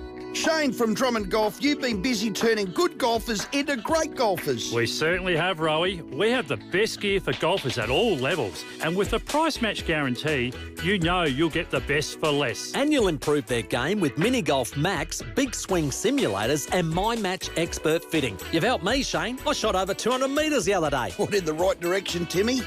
That's the next lesson, boys. Lift your game with Drummond Golf, Australia's biggest golf retailer. Hi, it's Jerry Harvey here. Did you know in Adelaide, Harvey Norman have 2 of the biggest clearance outlets at Jepps Cross and Marion? Electrical, furniture and bedding at Marion and dedicated furniture and bedding in Jepps Cross. We've been buying all the discontinued stock from all over the country. Get in and get a bargain. Tell them Jerry sent you. Jepps Cross and Marion, Harvey Norman Clearance Centres. 5AA's Summer Sports Show. 21 after 5 with Wayne Phillips and Sam Tugwell, 8223 0000. Get involved. We're talking great sporting families. Hey, there are heaps of them. Thank you for the people that are ringing and also the texts that are coming through. Another one, the Zoo family, Costa Zoo, his sons Tim and Nikita, all top in the boxing. So there are a few there. there was another one. Recall Ken and Maury Franco from North Adelaide. Hard as nails. Thank you, Terry. Well done to you. My great sporting family. Okay, we'll keep going there. The South Australian Racing Royalty, the Hayes, Colin, Peter, David. We mentioned them, of course. Thank you, Zania. That was just brilliant. The Aloisi brothers and the Vidmar brothers. Adelaide City in the 90s. Well done to you. The Quinn family. Bobby Senior, Port Adelaide. Tom Quinn, Port Adelaide, Geelong. George, Port. Bob Junior, Simon, South Adelaide. And Greg Quinn, South Australian Cricket. Know Quinny very, very well. It's just fantastic. So they keep coming through. There's one other good one there, the one that I do enjoy, and it is just coming down. We are from a famous sporting family. Thanks, Quentin. We're all completely useless at every sport, but we have fantastic supporters and love watching. There you go. There's a great sporting family for you. Another one, the Marquez brothers. Mark Marquez won the GP World Championship in 2025. Yeah. Runner-up, his brother, Alex Marquez. Yeah. There you go. Just fantastic. Look at that. Sporting families. Thank you. Text line is full up. If you want to call in, be a part of it, $50 Powers voucher, 8223 0000. I reckon, was it Greg just before 5 o'clock said the Fox family? Yes, it was. A very good one. The Jess Fox family. and Dad and Mum, they'd all won medals in the Olympics. I reckon that's pretty hard to beat. It's going to be. And, yeah, that Olympics gold medalists. I mean, just what a performance that is. And to spread them out among the family the way they've done it, just fantastic. Speaking of high achievers, yes. So golf has a lot of great names in it. A lot of them at the moment are in live golf. Live golf, and yes, they that's been a problem for the PGA and for a lot of traditionalists around the world who love their golf and want to see the big stars playing on the big major tournaments. Moved away from those tours that we come to know and love. Then we appreciate. And Rory McIlroy was very upset and vocal when all the big stars left for cash. So the PGA Tour just recently has offered a return path back to the US PGA for the live golfers if they'd like to. The offer is only open for those major title winners between 2022 and 2025. So it's very recent window, that live golf window. And for those, so you know that there are 4 majors played each year. British Open, the Championship, the Masters, and the USPGA. That's the one, thank you. No trouble. So Bryson DeChambeau is one that could take up the offer because he's won a title on the PGA Tour in that time and he plays live golf. John Rahm, another massive name. And our own Cam Smith, because he won the British Open a few years back. Yeah, he did a couple of years ago. Brilliant. They could all, if they like, take a following of Brooks Koepka, who just recently has decided to defect back to the PGA, paid a $5 million transfer fee to go back. So and guess this, he's also agreed to forfeit his entitlement to the future fund, which could cost him $85 million over the next 5 years. So it's not just like he took a cash grab and then went back. He's still losing a lot of cash. Well, then why is he going back? If he maybe he's got values. He decided that that's what he wants to do and that's where he wants to be seen, and that's more him rather than this live golf. I mean, you know you and love your golf. Yes. Where do you sit on this? Do you think this is golf repairing itself in a way? It's certainly. I mean, there's been some good firm discussion as to what needs to happen. It was just absolutely fractured what happened with live and the establishment thereof and the money that they were grabbing and all that sort of thing. But taking away those players, as I mentioned, from the majors that we love to see and watch at Augusta, and they weren't there, and so I think there was a necessity to try and get them back together.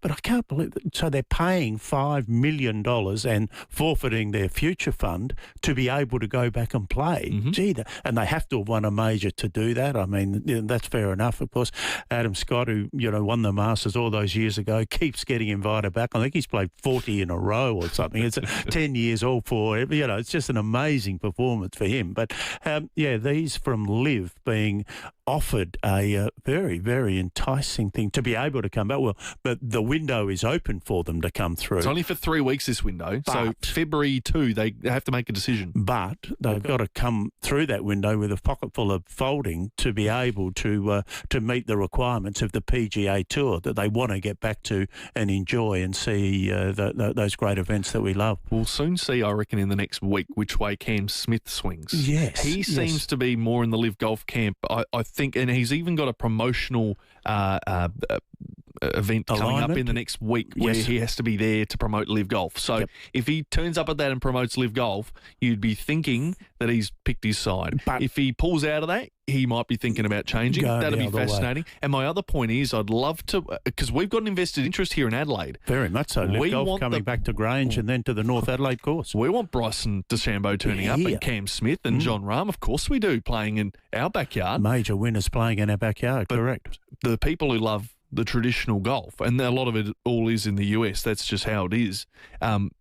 Would you be happier seeing them playing on a circuit like the US PGA again as opposed to Live Golf, where unless you're watching in Adelaide and then you watch the rest of the Live Tour around the world, I don't think it gets seen very much, the Live Golf. No, it's not. Yeah, it's not as obvious as we love to see these other events. I just wonder, because they're losing their ranking points. Yeah, I think Cam Smith's ranked about 200 in the world now. I mean, it's just crazy that could possibly be the case, because he's not there defending, retaining and earning those points that he needs to have on the tour. So that's why Live has become so attractive for him. If it's something that interests you and you'd love to talk about it, 8223 0000 is the number. Wayne Phillips and Sam Tugwell here waiting to take your calls and your thoughts and opinions on all things sport. It's 28 after 5. Next, we're going to cross down to the Drive and Roger Rashid's going to give us the latest from day 2 of the Adelaide International. Control Air Australia now brings you the VTEX, the rapid chill system that's perfect for restaurants, celladors, pubs and liquor stores. Who else can chill a bottle of wine in under 180 seconds?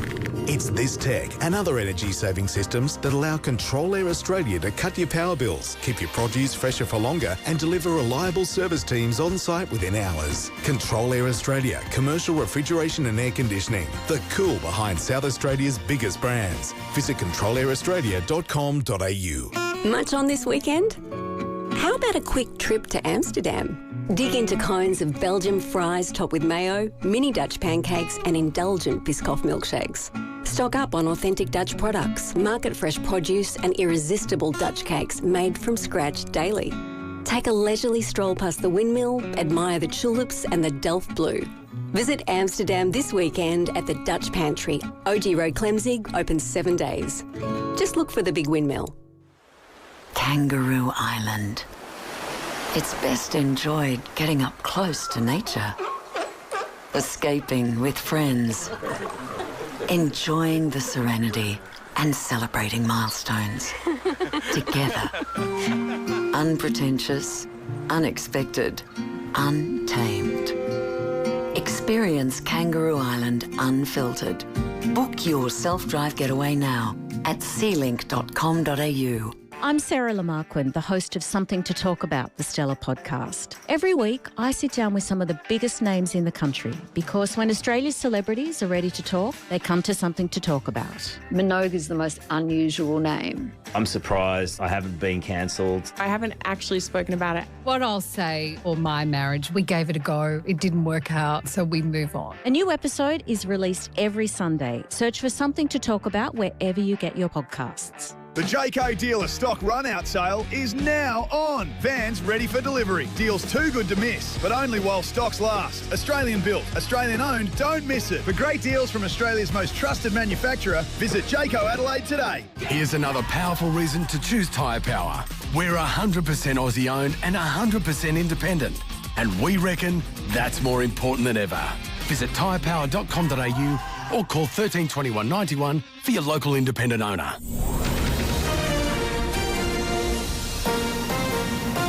This is 5AA News. Always Adelaide. Good evening, Tamira Francis with the 5:30 news headlines. A new board announced for the Adelaide Festival as Writers' Week is officially cancelled.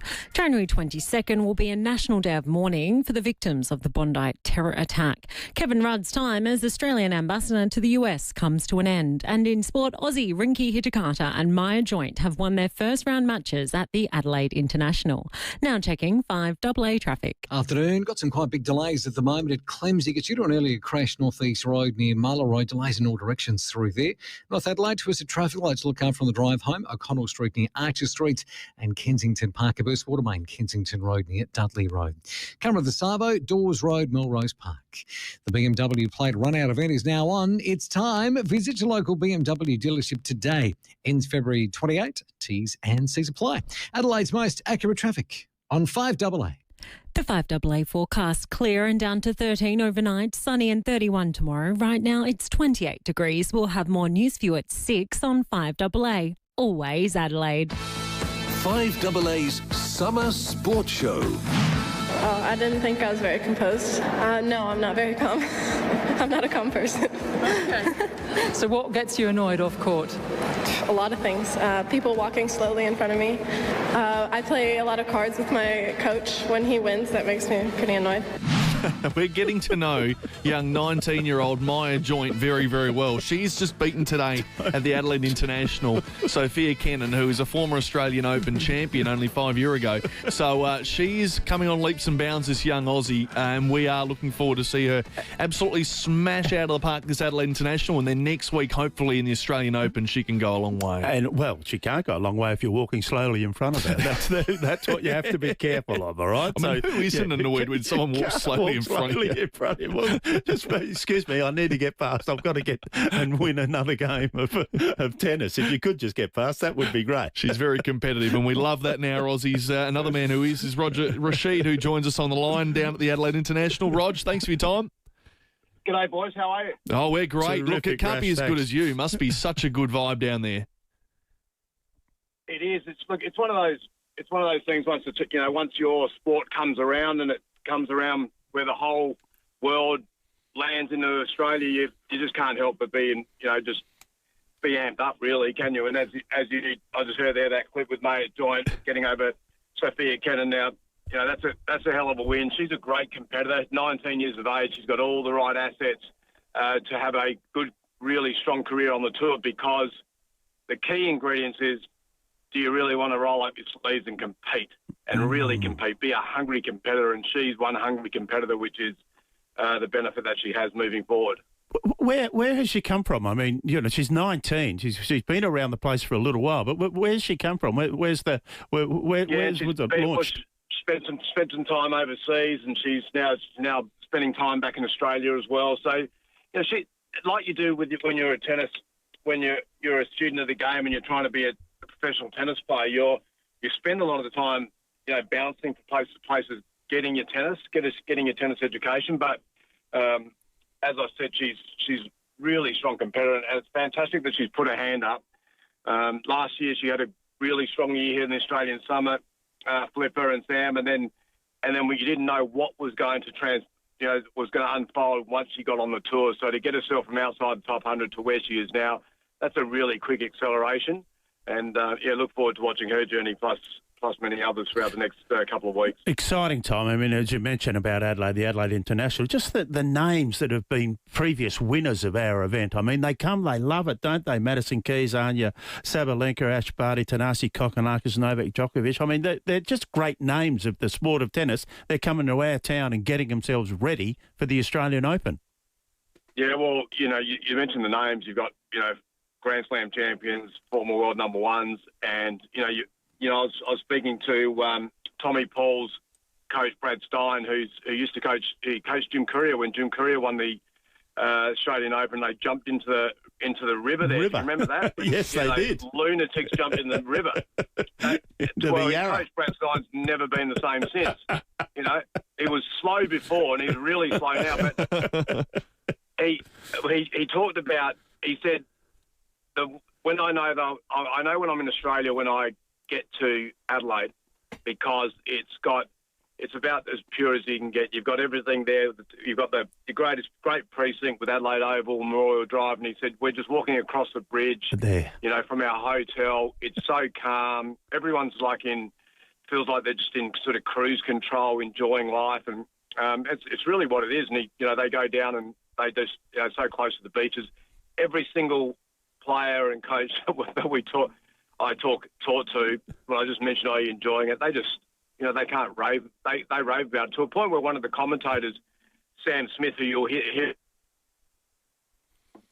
Australian Summer and the Australian Open. She's British. Now she's thinking about she's not thinking, she's going to be doing it. She's going to spend 3 months every year in Adelaide now. Is that right? Because she's found it so relaxing and so so peaceful that she's decided that she's going to spend 3 months every year in Adelaide. Love the sound of that. What a story. But easily converted, all right? We do it so well here. We're such a friendly town. It's no wonder people want to do it. So that's a great story to hear, Rog, and appreciate you sharing that with us. Thanasi Kokonakis, who is the hometown hero here, last night had just such a heroic victory coming up against Seb Korda. Tell us about how he went about that last night, and is there any chance he will play tomorrow with that shoulder problem? Well, first of all, what Thanasi has been able to do is play well in Adelaide, and he likes the energy. Obviously, local. Your family, you got family there, but and the crowd do come out and support. We were full house. We're a full house tonight, full house on Thursday as well, and Friday. So, outstanding representation from the Adelaide Sporting and South Australian Sporting to the fans.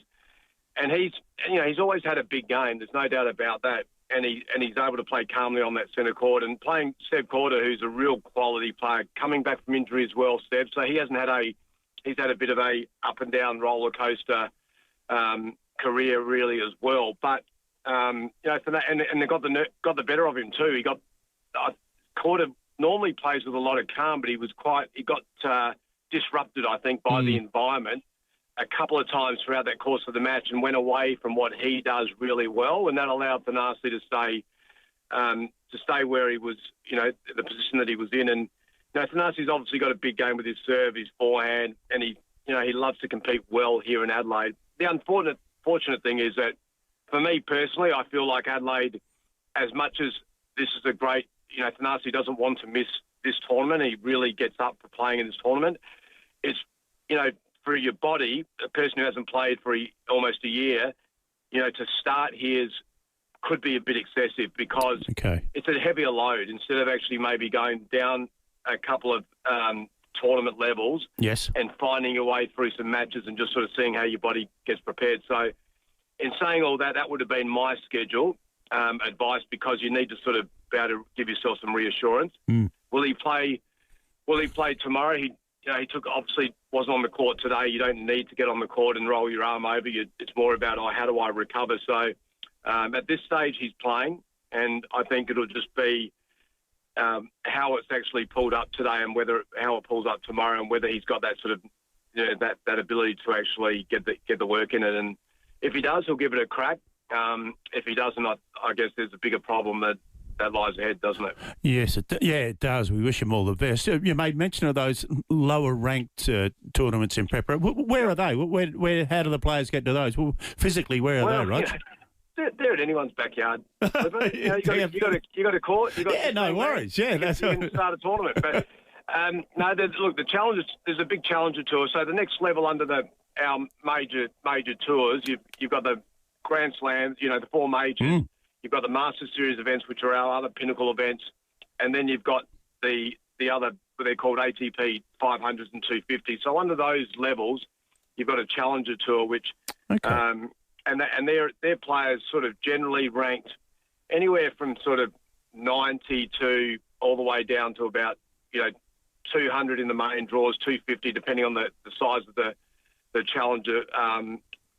Cash pool in those particular tournaments, and then you've got people trying to qualify in those. And there are players from all the way down to 500, 600, 700 in the world. So that's the stepping stone, and they're really aggressively fought. The person who's 100 in the world is a very good player, and 150. So they're really aggressively fought, and so you can actually get some really quality matches, but not at the intensity of the real tour. Was it disappointing to see Alexei Popyrin go down yesterday? Yeah, it was.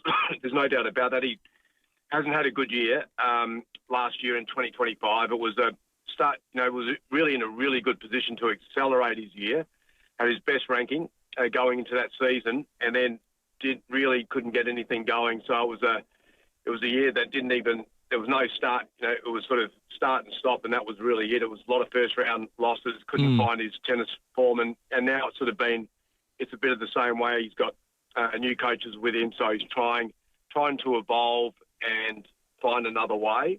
And it'll be interesting to see what we can't look at just the 3 or 4 weeks. For the Australians, we obviously here in Australia we focus on those 3 or 4 weeks and how are they going. But it's obviously it's 11 months of the ATP Tour, and it's a volume of work. And I think it's going to be it's going to be quite a challenging year for him to find his level again. It'd be interesting, won't it? Daria Kazatkina does a very, very strong win, wasn't it? Just after a disappointing Brisbane showing. Yeah, needed to. She's playing under the Australian flag flipped for the first time as well. So in Brisbane, she was really disappointed that she couldn't impress and put her stake in the sand. So to get her first win, quality opponent, to get a win. She's also a very high quality credentialed player herself. I think she's already feeling the enjoyment, and the same was in Brisbane. That the Australian public gravitated towards her immediately, and so we're interested to see what she can do this week and going into the Australian Open. But this week in Adelaide's been, if you're thinking of going down, you've got to try and get a ticket for a start. I know there's tickets tomorrow during the day. It's about 70% full for the day already, which is extraordinary for our day sessions as well. Kids everywhere on the outside courts, on the grass courts playing. You couldn't believe how many kids are playing out there. Little program out there, and you can get so up close and personal to the players on the practice courts. And the field quality is outstanding. So you're getting, in the women's side, you're getting, their second biggest tier tournaments, the WTA 500. So they're big events. We've always got girls, women in the top 10 players in the world, and generally former world, current number one. So staggering how the tournaments continually evolved and just become bigger and bigger in the week leading into the Australian Open. So that's even more credit to the South Australian Tennis Association, their organisation, Alicia Mollick, who's the tournament director, to be able to have such a quality tournament where the players want to come, but also more importantly, the fan engagement's been outstanding. Just outstanding, yeah. I guess we've got to get to the Australian Open. Your expectations? Does Novak go deep? Last year he was deep in every event. So it's quite interesting. I think Novak's going to go in without any practice matches, any tournament play, and so that's the unknown. But he's a champion for a reason. He's an all-time great for a reason. He knows how to prepare himself on what he needs, knows his body, knows his tennis, knows his rhythm. He just won't want to get caught up into any 5-set matches, Flipper, in that sort of first week. First week, yes. Through the middle, where sometimes through his career now, at the back end of his career, there have been matches that have got a little sloppy for him. He hasn't quite found his tennis, and he gets caught in these 5-set matches, whereas in the prime, he was ruthless. The great players are just ruthless in the early rounds. They don't give anything. They save all their fuel tickets. And if he gets through that, he's as good a chance as anyone to be at the back end of it. Can he win it? You'd never write Novak off, but you would think at the moment the two guys that will have their main meal, and their last meal will be Carlos Alcaraz and Sinner on the last night. Yeah, it just feels that. You think so. Medvedev, who won Brisbane, I think he'll push back in the top 10, and he's got that hunger. He's been a runner-up in 5 majors, been runner-up here at the Australian Open, and he's a winner of the US Open. I think he'll pose a challenge. But outside of that, I think it's the two big kingpins at the moment who are sort of dominating the game. And can I just ask as well around Nick Kyrgios, because on Friday he's withdrawn yet again for the 3rd time in 4 years at the Australian Open, so we won't see him again for this year other than the doubles. But his singles future in your eyes, Rog, what does it look like? Is it bleak? Look, I think it's a month-by-month proposition. I think what Nick was able to do was he got a real good gauge of where he currently is at, like body-wise, and coming back and playing, and just wasn't ready for singles 5-set tennis matches. There's no doubt about that, and maybe wasn't quite ready for 3-set tennis matches, at the moment. So it's a sort of a wait-and-see proposition. He's meant to play doubles with Thanasi Kokkinakis. I'm thinking if Thanasi's shoulder's like it is and he's not able to play, there'd be a question mark over here whether Thanasi would continue playing the Australian summer, because if you've got some big picture thinking, you're not looking at the short term, all lights Australian Open type of event. So, so I think it's a hard ask. The game, Nick hasn't played much in the last 3 years, and the game has definitely propelled forward in the last 3 years, and just the depth in the game. So there's there's not too many easy matches. You've got to, the reality is in world sport, as you know, guys, you've got to earn your right, don't you? Nothing comes. Yeah, keep it going. Nothing comes free. So it's just a bit of a watch, I think. Roger, you do it so well. The spotlight's on tennis for the next few weeks, and there's so much interest in Australian tennis right now. So thank you for your help and sharing what you know. Always good to speak to you, boys. Have a good rest of the summer. Thanks, Rash. Tarmac. Enjoy the Adelaide International. It's absolutely pumping down there at the Drive. I was there last night. Yeah, you said you were going along. It was a really fun night. And the Daria game first, she was brilliant, and the crowd roared when she won. And then the Thanasi game, it was a bit of a grind at points because there were three sets, though. There was, but there were some big juice games as well, which really sucked the life out at times. We thought momentum was going Thanasi's way, and then Sebastian just did not let him have it, and it wasn't easy. Well, as Rog said, he's a good player. Coming back from injury and on his way back. Thanasi, with that injury, when people probably thought in the stands, gee, is he gonna pull out of this game? Is he gonna withdraw? He did, and he stuck with it. And the grit that kid has is just unbelievable. I shouldn't call him a kiddies. How was the seats? 1A. I saw your ticket. Oh, it was not 1A, I'll tell you that. Well and truly in the GAs for last night, which was okay. It was great. And that's the best thing about the Adelaide International. The stands there, it doesn't matter what kind of ticket you get, amazing seats no matter where you are. You can see it, you're so close up to it. And then it's the pinky flat area at the back too, where the food trucks are. There's the little pickle balls and the sand tennis and all sorts of stuff. It's really, really nicely done. Get around. I mean, what they're providing for you to do, and you're going there to watch some top quality tennis, but the other little bits to get attached with. Flipper, you would have seen his father and son win the Open Golf.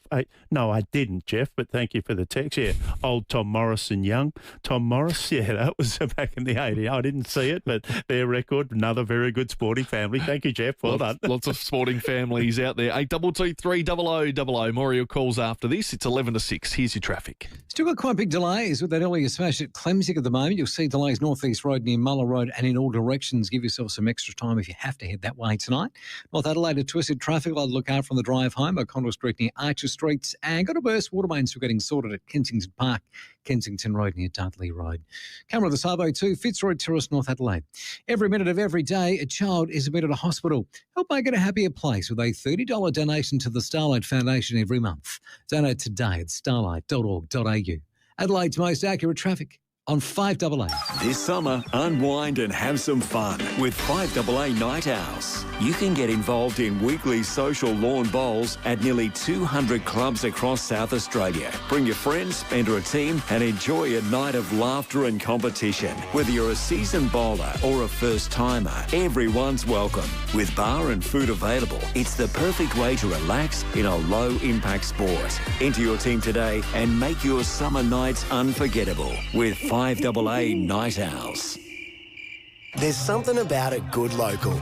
Walking in and knowing you're in the right place. That's the Piermount Group of Hotels. 8 neighbourhood favourites. The Albion, the Australasian, the Bel Air, the Flagstaff, Mansfield Park, the Sterling, the Marriotteville and the Seaton. Each with great hospitality, good food and that familiar feeling. Download Piermount's First Draft loyalty app for perks, rewards, surprises and your first drink is on them with a $10 sign-up bonus. Explore everything on offer at piermount.com.au. When it comes to reducing pain and rebuilding strength, Kiesa leaves nothing to chance. Our university-qualified health professionals don't just treat problem areas. They design personalised training programs using Swiss-engineered machines unique to Kiesa. These machines safely isolate the affected area, test your strength and help rebuild your muscles for a stronger, more active and healthier life. Kiesa. Building strength with precision in Norwood and Glenelg. On Booking.com, it's easy to book your holiday home. And thanks to no hidden fees, there's no more. Guys, found an apartment. Wait. Added fees? We don't do sneaky added fees, so you can go from home to holiday home with no dramas.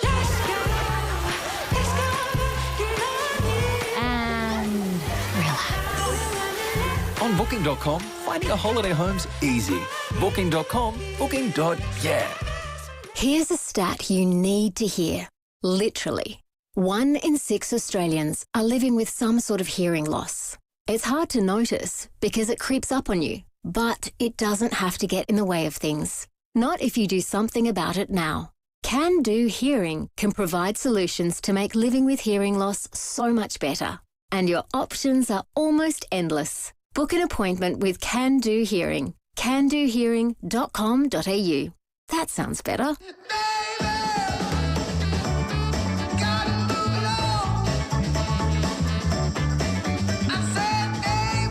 Kia's most awarded SUV, the 7-seat Kia Sorento. Available in petrol, diesel, hybrid and plug-in hybrid powertrains. Fine-tuned for Australian roads and conditions for all 7 passengers. To find out more, visit kia.com.au or visit your nearest Kia dealer. Kia, movement that inspires. How would you like to win a ducted reverse cycle air conditioning unit this summer? Thanks to 1,5 Adelaide and Actron Air, you could. Come to our big showroom event on February 7th with free merch, food, drinks, special guests, plus one winner will take home a brand new ducted AC system. Register now at 1comma5.com/au/Actron. That's 1comma5.com/au/Actron. T's and C's apply. 5AA's Summer Sports Show. Good to have you with us at 7 minutes after 6. You can call in, be a part of the show, 8223 0000. And very soon, Olgun Ulic from ESPN, a basketball insider, is going to speak to us about the 36ers. They're set to try and pounce on an NBA star to join their team. Yeah, they've got for the that rest gap, of the year. haven't they? So it needs to be done fairly quickly, get them right and get them on the run to the final. So get that one in there. One of the texts comes through. What about the father-son dynamic duo, Stephen and James Rowe? That's good. That's not a bad one. Rowie would hate to hear that, but it'll count. In South Australia, that counts as a famous sporting family. Hey, who wants to go to the Adelaide Giants? 5 tickets to give away. This is for you and 4 mates for their playoff-defining series this weekend. If they win a couple of games, they are into the grand final series. Into the grand final. Just been down at Dicolor. It's just been fantastic West down Beach. there. And a terrific facility to get along. Yeah, they need to go deep. It's a tough competition. If they can get through to the finals, it'd be fantastic. It's a great weekend. So get along. 8223 0055. First caller through. You can have a pass of 5 tickets. So you and 4 mates off to the baseball over the weekend and enjoy yourself in some very nice weather that we have at the moment. Just want to quickly play this from Michael Vaughan. He was on our show earlier tonight. Yes. And he's on the Fox cricket coverage tonight with the Strikers in action at the G against the Melbourne Stars. But we did take a moment to ask about a very important test match at the MCG next year. As we know, the 150-year test match anniversary game, that 2027, that's right. Yeah, over 150 years of test match cricket between Australia and England. And they're having I guess it's a celebratory game. It will be quite a historic event, of course, and there'll be some great memories there, and so it'll be fantastic. Yeah, Michael Vaughan. He wanted to have a say on whether the pink ball or the red ball should be used in that test. Well, it's typical of cricket, isn't it? You've played over 2,500 tests in 150 years with the red ball and a handful with the pink ball. So we're going to celebrate the great game, the 150th anniversary, with a pink ball test match. It's nonsense, really. But, hopefully the powers that be will change it. It's really, really important that we look after the history of the game. And the history of test match cricket is red ball in the daylight, giving both teams a fair opportunity. The pink ball game has been, particularly in Adelaide, a great spectacle, but it's a one-off. Every now and again you're playing it just to create something different. If we're celebrating 150 years, let's play with the creams on, let's have a red ball, and let's play in daylight. I have to agree. Where do you stand, Flip? You can't argue with that, can you? Just the way he's put it forward in talking about, all of those games, 2,500 of them over 150 years. The red ball has always been used. It's just, it's created the history. It's promoted the history. It's so relevant as part of the history.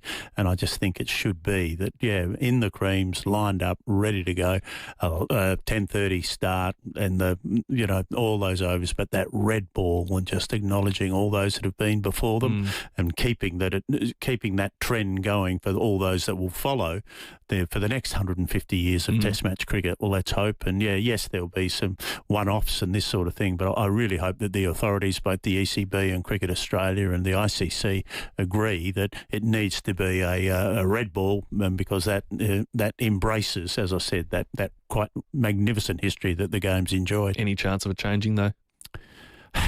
I wonder. We just wonder, don't we? I mean, I don't hold out hope, but I would love to think.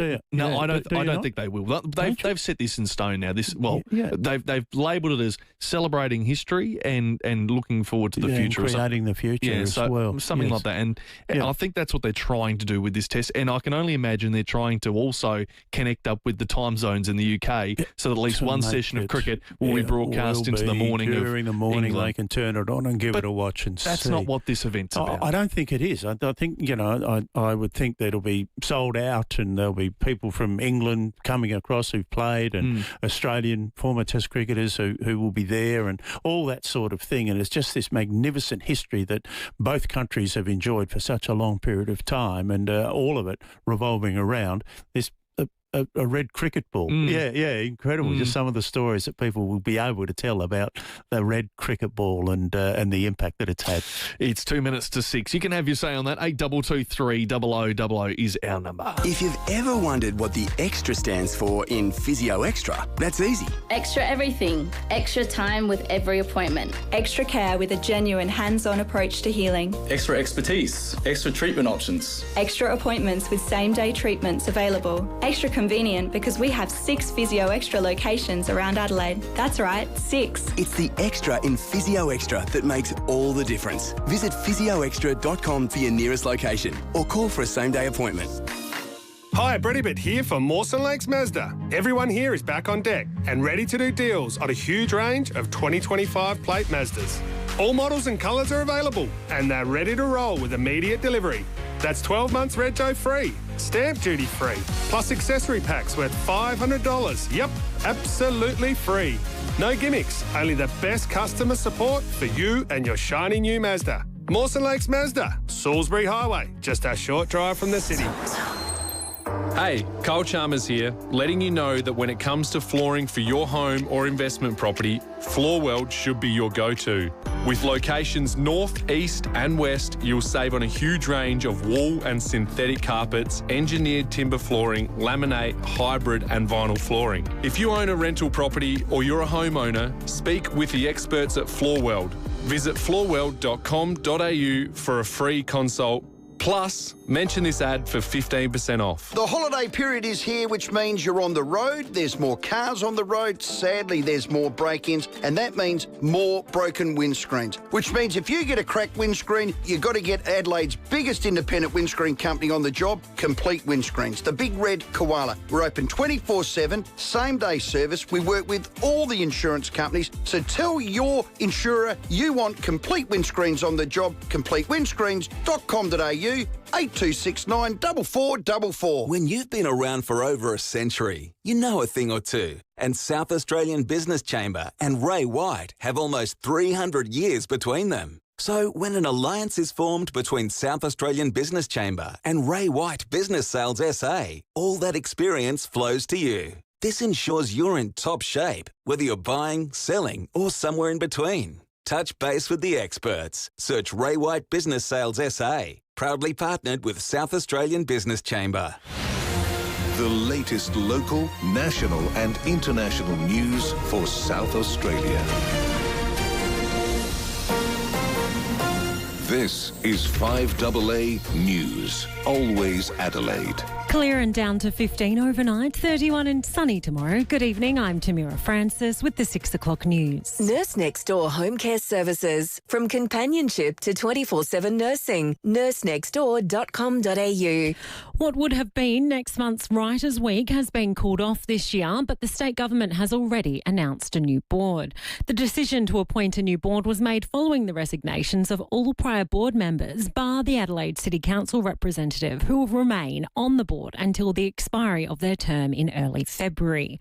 The new board will be led by Ms Judy Potter, a trusted leader who led the Adelaide Festival Corporation Board for 8 years from 2016 to 23. She'll be joined by respected and experienced arts executive and board representative Rod Brookman, Jane Doyle and John Irving. The event was cancelled after intense backlash against the Adelaide Festival Board's decision to remove Australian-Palestinian author Dr Randa Abdel Fattah. Arts Minister Andrea Michaels says she stands by the Premier's decision. I've read the comments of Dr Abdel Fattah and absolutely they are very concerning comments. So in terms of the Premier's views, he's able to express his views. He did that. The board made decisions. That is a matter for the board. This is a new board. We are looking forward to a successful 2026 festival. Critically acclaimed author Craig Silvey has appeared in court charged with distributing child exploitation material. He's the writer behind young adult books Jasper Jones and Runt, which have featured in school curriculums. A National Day of Mourning has been confirmed next week to remember those killed in the Bondi Beach terror attack. The Prime Minister today confirming the commemorations will be on the 22nd of January, with further details to come. Rabbi Yossi Friedman says the grief is still real and raw for locals. Seen for the past 30 days is people are still coming. There are still families, those impacted coming through who perhaps didn't feel ready to come through in the weeks preceding. There were people who have been away. So that the grief is still very real.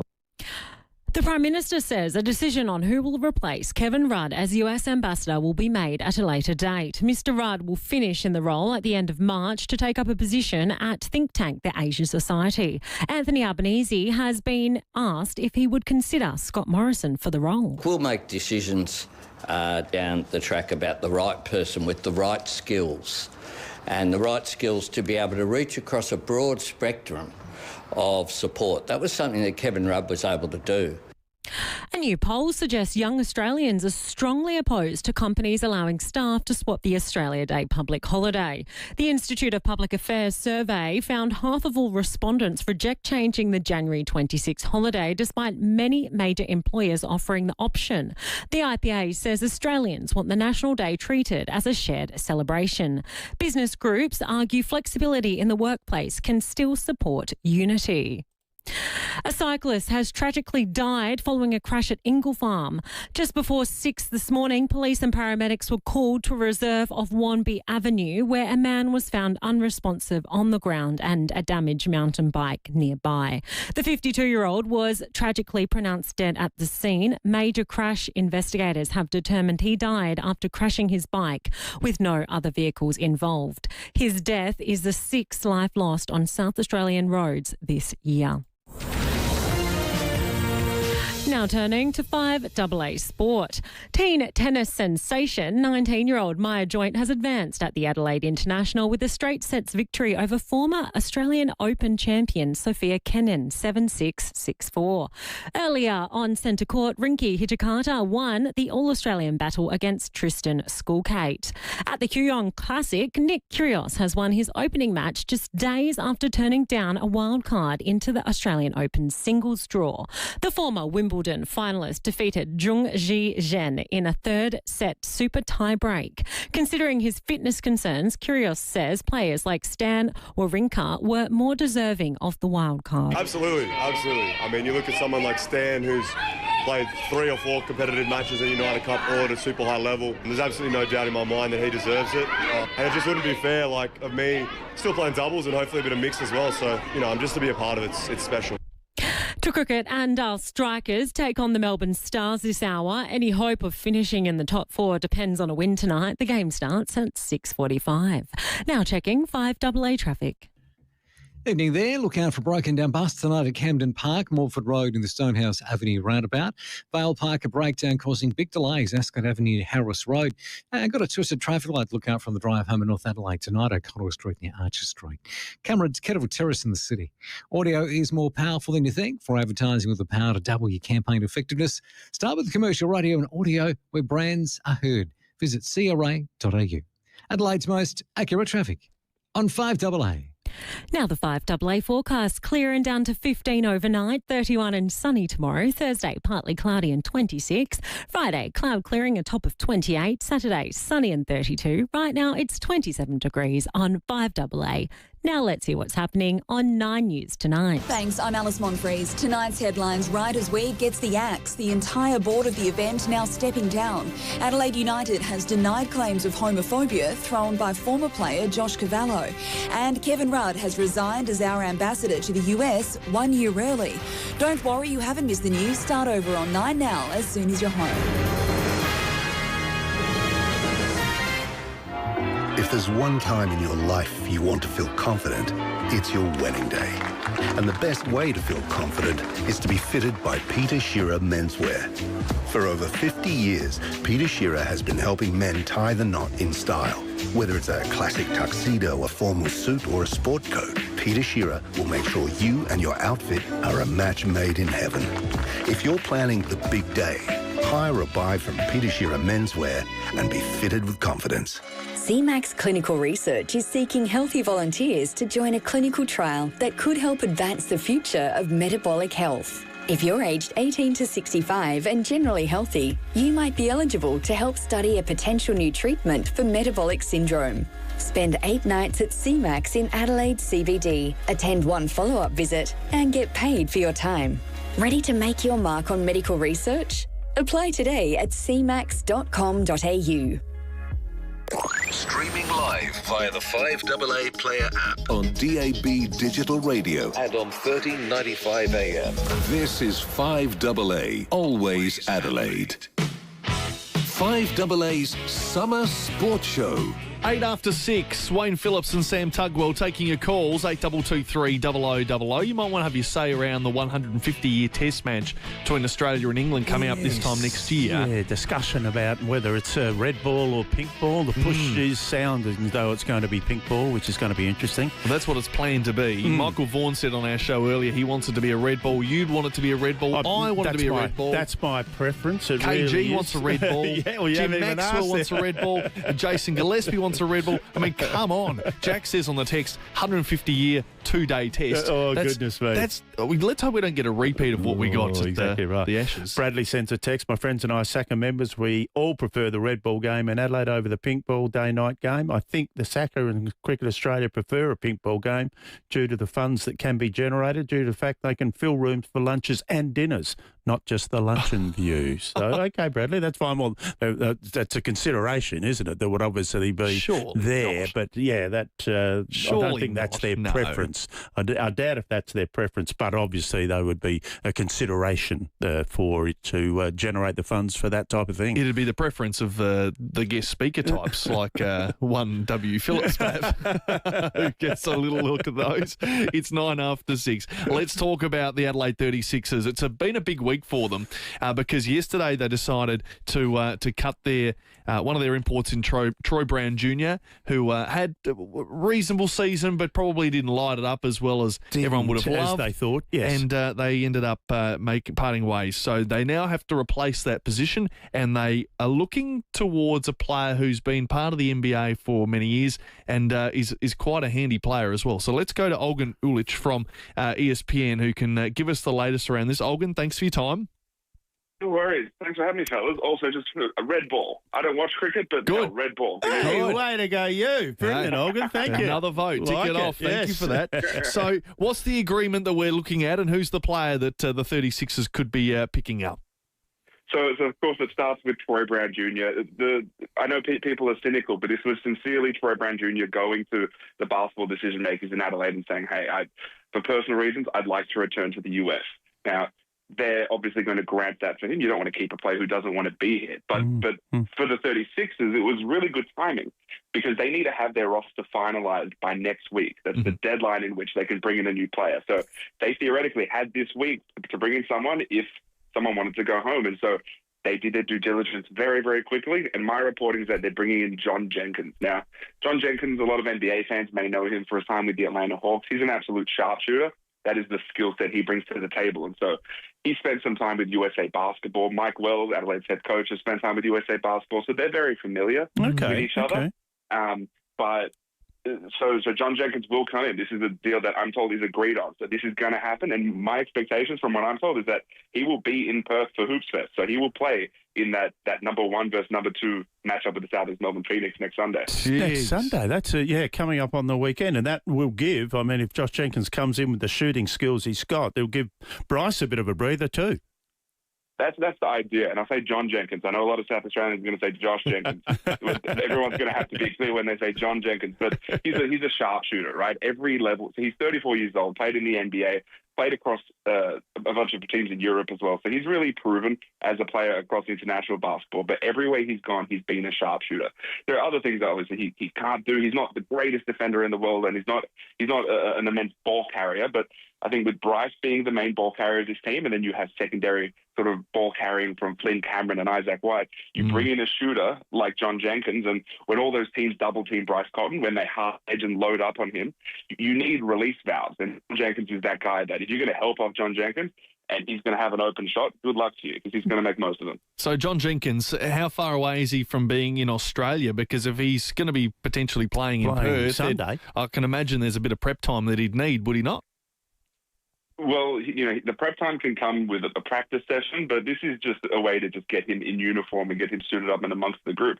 It wouldn't surprise me if, they can suit him up for the game on Sunday. They theoretically don't have to play him, but it would surprise me if they don't play him. Mike Wells is the kind of guy who I think will throw a guy in the deep end and, go out there, see what you can do with this group. And it's cool because it's for a really important game. It's 1 versus 2. Yeah. But I imagine he's in the country the next few days, and I think the expectation is for them to basically fly him straight to Perth and be amongst the group. And you know what? It's a big road trip going to Perth, so it's a really good chance to get to know your new teammates real quickly. And he'll do that through Mike Wells. They've got quite a good relationship with their involvement with US teams and franchise, that sort of thing. Exactly. So John Jenkins has been part of the USA Basketball program, playing in qualifying games over the past 5 or 6 years, and Mike Wells has been an assistant coach on a lot of those USA Basketball teams. And so when the opportunity to sign John Jenkins came up, it wasn't too difficult for Mike Wells. He has familiarity with him. They know each other. He knows the kind of person he is. That's the other thing. For all the teams who are bringing in new players in this time of year, obviously you want someone who can play at the level and contribute on the court, but you want someone who's not going to rock the boat.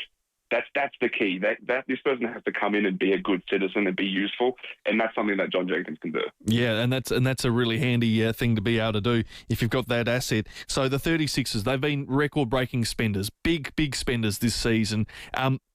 It's paying dividends clearly at the moment, but are they going to be paying big again for someone like John?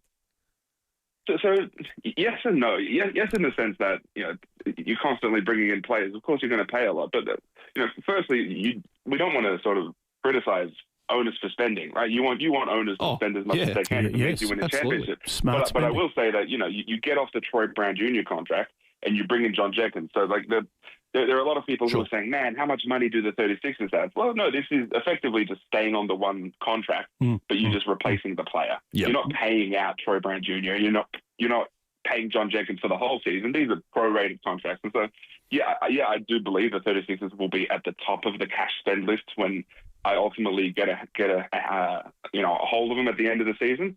But I don't think this affects that cash spend. I think the Bryce Cotton signing and having 3 imports around him and DJ Vasiljevic and Isaac Humphries, that probably contributes to it more. Yeah, exactly right. Adelaide 36ers, we get towards the run to the finals. I mean, they're in such strong form. I mean, it's been a tremendous season for them, hasn't it? 100%, right? Obviously, you bring Bryce Cotton in, and I think the standard just lifts. But I think the depth that they surrounded him with, that lifted the floor of the team. And that's a really impressive thing that Matt Weston did and that Mike Wells has sort of guided. But, what Bryce has done is he's maximised Isaac Humphries. You're seeing the best basketball from Isaac Humphries. You're seeing Zylan Cheatham sort of come out of his shell and be an all-NBL level player. And then you do get contributions from the bench throughout the season. You don't... I speak to a lot of people in the league, and it's people are wondering, like, man, is Adelaide that good? And it's like, they're 19-5. They're a team. They're winning the games they're supposed to win, and they're picking up some marquee wins along the way. So it's very, very impressive. I will caution everyone that there's going to be a tough stretch coming up. Right, Adelaide. I believe they have I want to say they have 9 or 10 games left. Only 2 of them are at Adelaide Entertainment Centre. So this is a big road stretch coming up, and so this is probably where we're going to see where the 36ers really are. If they can handle this road trip and come away, winning more games than they don't, then this is a very legitimate thing. Well, they got their next 4 on the road. You're right. They play South East Melbourne, then they go to New Zealand, then to Sydney, and then to Brisbane before they play the Phoenix back at home. So their next home game is against the second place. So you're right. It's going to be a tough stretch. It will be. And look, there are other teams. The thing is, you're always fighting for something. So Adelaide is in first right now, and they've got, a 2.5, 3-game gap, but the South East Melbourne Phoenix have 2 more games against them this season. If they can win both of those and pick up another one, and Adelaide drops one, then all of a sudden 1 and 2 flips. The Sydney Kings in third place, they can see second. They're nipping at the heels of the Phoenix, and then you have Melbourne and Perth behind them, and then Tassie is in really good form now too. So everyone's sort of playing for something. So no one can rest on their laurels. No one cares that you're 19-5 and that Bryce is going to be the MVP again. You have to keep winning these games. And ultimately, I'll say this: you have to stay healthy when it matters. Right now, Adelaide hasn't had any injuries. You fingers crossed for you guys that they don't have injuries as the season goes on, because everyone sort of goes through that bad luck. Yeah, very much so. Just, Olgun, tell us about Hoop Fest, which is coming up on the weekend. It's a massive event, isn't it? They're the gather round of basketball. Pretty much, yeah. It's really exciting. It's every team in the one location. Everyone heads to Western Australia. We're all going to be in Perth. I head there in a couple of days. We're doing some live shows in the fan zone. There's like a little fan area that people can go to. A ton of activations there, and then it's basketball every day. So basically, from Thursday to Sunday, you're going to get NBL basketball, WNBL basketball. Everything is happening in the city. So I'm excited. Usually when I go to Perth, I hire a car and I'll get around. Now, this time I'm staying in the city, and I'm at the fan zone. I'm at RSC Arena. I'm just going back and forth because you don't have to go anywhere else. And Allen Iverson is going to be there. So for those who don't get much visibility with NBA players and some of these superstars of the past, you have someone like AI there, which I think is really cool. It'll be just fantastic. And WNBL as well. The ladies will be in town and enjoying? Yeah, the first game is going to have. I think Perth Lynx are playing the first game. You can see Hanshu and some of those girls out there. But WNBL, a lot of these games are double headers, but with WNBL games and NBL games. And so, brilliant. Like I would, as someone, I'm an advocate for Australia basketball. I've been covering this stuff for a really long time. I would urge everyone: you're going to go see an NBL game, get there early for the WNBL game, and vice versa. If you're there to watch the women, stay and watch the men too. It's a really good thing to support Australian basketball right now. No, you couldn't be any more on the mark there about that, Olgun. Thank you so much for sharing what you've shared with us tonight, and let's see how the 36ers go. If they can get John Jenkins in the lineup before the weekend, boy, that'd be a nice way to go. Thanks for your time.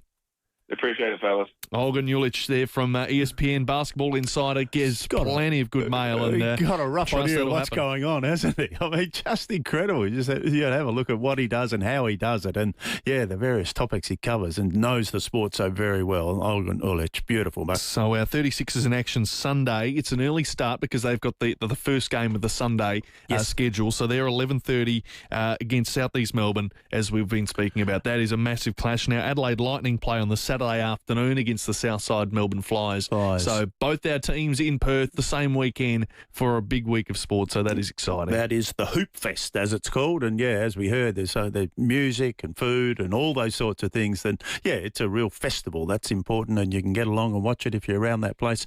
Enjoy. All right, let's get to your roads, 19 minutes after 6. Evening there. Look out for broken down bus tonight at Camden Park, Morford Road in the Stonehouse Avenue roundabout. Vale Park, a breakdown causing big delays, Ascot Avenue, Harris Road. And got a twisted traffic light. Look out from the drive home in North Adelaide tonight, O'Connell Street near Archer Street. Cameron's Kettle Terrace in the city. Audio is more powerful than you think. For advertising with the power to double your campaign effectiveness, start with commercial radio and audio where brands are heard. Visit cra.au. Adelaide's most accurate traffic on 5AA. At Coles, you can enjoy half price on sports and diet products category-wide, including brands like BSC, Musashi, Grenade and OxyShred. Save in-store or online at Coles. Offer ends Tuesday. Excludes everyday and clearance items. Follow the directions for use. Hi, I'm Lynn Andrews. The Lynn Andrews team have seen a lot of change in real estate over the past 50 years, but one thing remains unchanged: our passion to help people invest in their future. To build strong property portfolios in either the residential or the commercial sectors. Our commitment to property investment over the years means we have a wealth of knowledge to share. We're here to help you. Visit lynnandrews.com.au. The Jayco Dealer Stock Run-Out Sale is now on. Don't miss great run-out deals on a massive range of campers, pop-tops, caravans and more. With dealer stock ready for delivery and flexible finance options, there's never been a better time to start your next adventure. These deals are too good to miss. Trade in and trade up to a new Jayco. For great deals from Australia's most trusted manufacturer, visit Jayco Adelaide today, 130 West Beach Road. Don't miss out. Ends January 17th. Gliderol Garage Doors have been manufacturing and installing garage doors direct to South Australians for over 50 years. So, if the new year's got you thinking about freshening up your home, order a new Gliderol Garage Door with operator before the end of February and the operator is free. Safety, security and style. Built to last and made right here. Call 1300 799 177 for a free measure and quote or visit gliderol.com.au. Retail customers only. T's and C's apply. Here is a public service announcement. There is an industry-wide safety requirement to ensure all phones can connect to emergency services. If your phone is running an outdated software or purchased overseas, you need to take action. Some handy tips. Make sure your device has the latest software. You can easily check this within your phone settings or contact your telco for help. If you receive an SMS or email from your telco, follow instructions to ensure your phone is meeting the required standards. Hi, Kyle Chalmers here. Just letting you know that when it comes to flooring, Floorweld has some serious purchasing power, keeping prices low on a huge range of flooring options, including waterproof floors, which is great for me. Choose from wool and synthetic carpets, engineered timber flooring, laminate, hybrid and vinyl flooring. Visit Floorweld, Jeps Cross, Homemaker HQ, Port Road, Cheltenham, The Parade, Norwood and Manopara Shopping Centre HQ. And mention this ad for 15% off. Summer's here. Time to get your new Woolco pool blanket. Made from quality materials, a Woolco pool blanket will keep your pool clean, warm and reduce evaporation. Uncover the savings now. Visit woolco.com.au. 5AA's Summer Sports Show. 23 after 6 with Wayne Phillips and Sam Tugwell. Rowie and Timmy G are back next Monday night. The Strikers tonight in action at the MCG against the Melbourne Stars. We've lost the bat flipper, and the Stars will bowl first. We will bat first. Off the bat. Have we changes to the side? We've got 3 spinners in the team. Tabriz Shamsi, Lloyd Pope, Cameron Boyce, all in the team. And then our 2 pacers, Hassan Ali and Jamie Overton will be in there. And our top order, Matt Short, Alex Carey opening the batting, Chris Lynn, Liam Scott, Jason Sanger, and in amongst that as well, the middle order, Harry Menenti. Okay, so that's what the makeup is. The text they come through, 0448 08 1395. Thank you. Bradley, well done to you. I already have a 4-day ticket for the 150 anniversary test. Am I optimistic? Sorry, Bradley.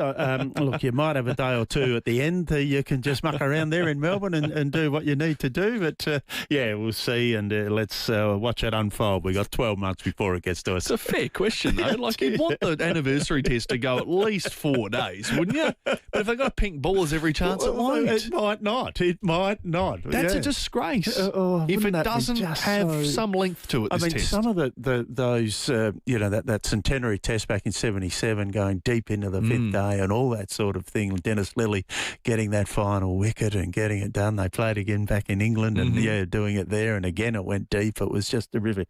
And then if it goes under, here we go. Don't. Pink ball. How's that? We cannot. We just cannot manifest that. Something a little bit more serious at 25 after 6. The story of the night, unfortunately, here in South Australia in sport is the former Adelaide United player in Josh Tugwell, who made some big claims on social media earlier this morning in regards to his former club and saying that they were internally homophobic. That was a big claim. Adelaide United have come back and said that is not the case. Being very we strong, deny yes. that. Travis Dodd was one of the coaches at the time while Josh Tugwell was part of the club. Yes. He spoke to Channel 7 in regards to this story. Have a listen to what he had to say. To say it generally that the club is homophobic, I don't think is the case. To generalise like that was a little bit disappointing. Again, from a coaching perspective, it would be crazy to even consider those types of things. It just was never part of the conversation. I certainly wish him the best in his football endeavours and hope moving forward for him that he doesn't feel that he's in that position again. Strong. So quite. All those in defence of Adelaide United have been absolutely categoric about this not being the case. But this is the experience from Josh Tugwell, who's the first and only player we understand to have come out as a gay footballer in world football. So he's experienced this. He's voiced this now just ahead of the A-League's Pride Cup match on this weekend. So quite timely the conversations come up, but just it's unfortunately unsavoury because it's a bad light on Adelaide if there is any truth to it. But and he listed a small anecdote at the end of his Instagram post today about how he felt like the one place he once felt safe was no longer after seeing a group chat of teammates mocking a picture of him and his partner and only added to the heartache at the time. So he did list an example of something where the culture of Adelaide United was not great. Yes, he felt it was against him.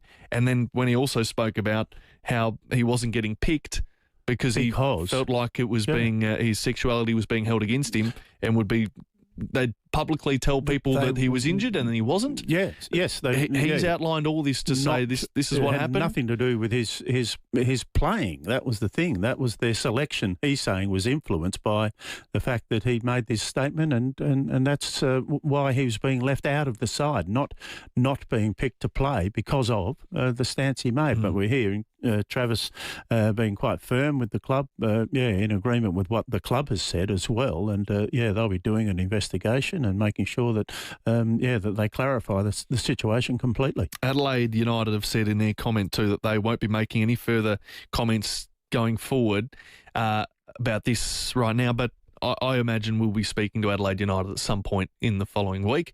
There's a big game they want to promote on the weekend. Yes. I'm sure there'll be some questions asked of people inside the four walls of Adelaide United, so we'll hear more. There'll be more. Very Craig much Goodwin, so. I believe, is on our show tomorrow. Is he? Okay, well, one of the stars of the side who would know would be close to one of the players who's performed so very, very well over such a period of time, and it'd be interesting to get his thoughts and his. I thought he'll be devastated to be hearing that sort of thing. I'd have thought. I don't know. We'll be asking that type of question of the great man himself when we get the chance tomorrow. 28 minutes after 6. FIVEAA celebrating 50 years in 2026. Damn straight.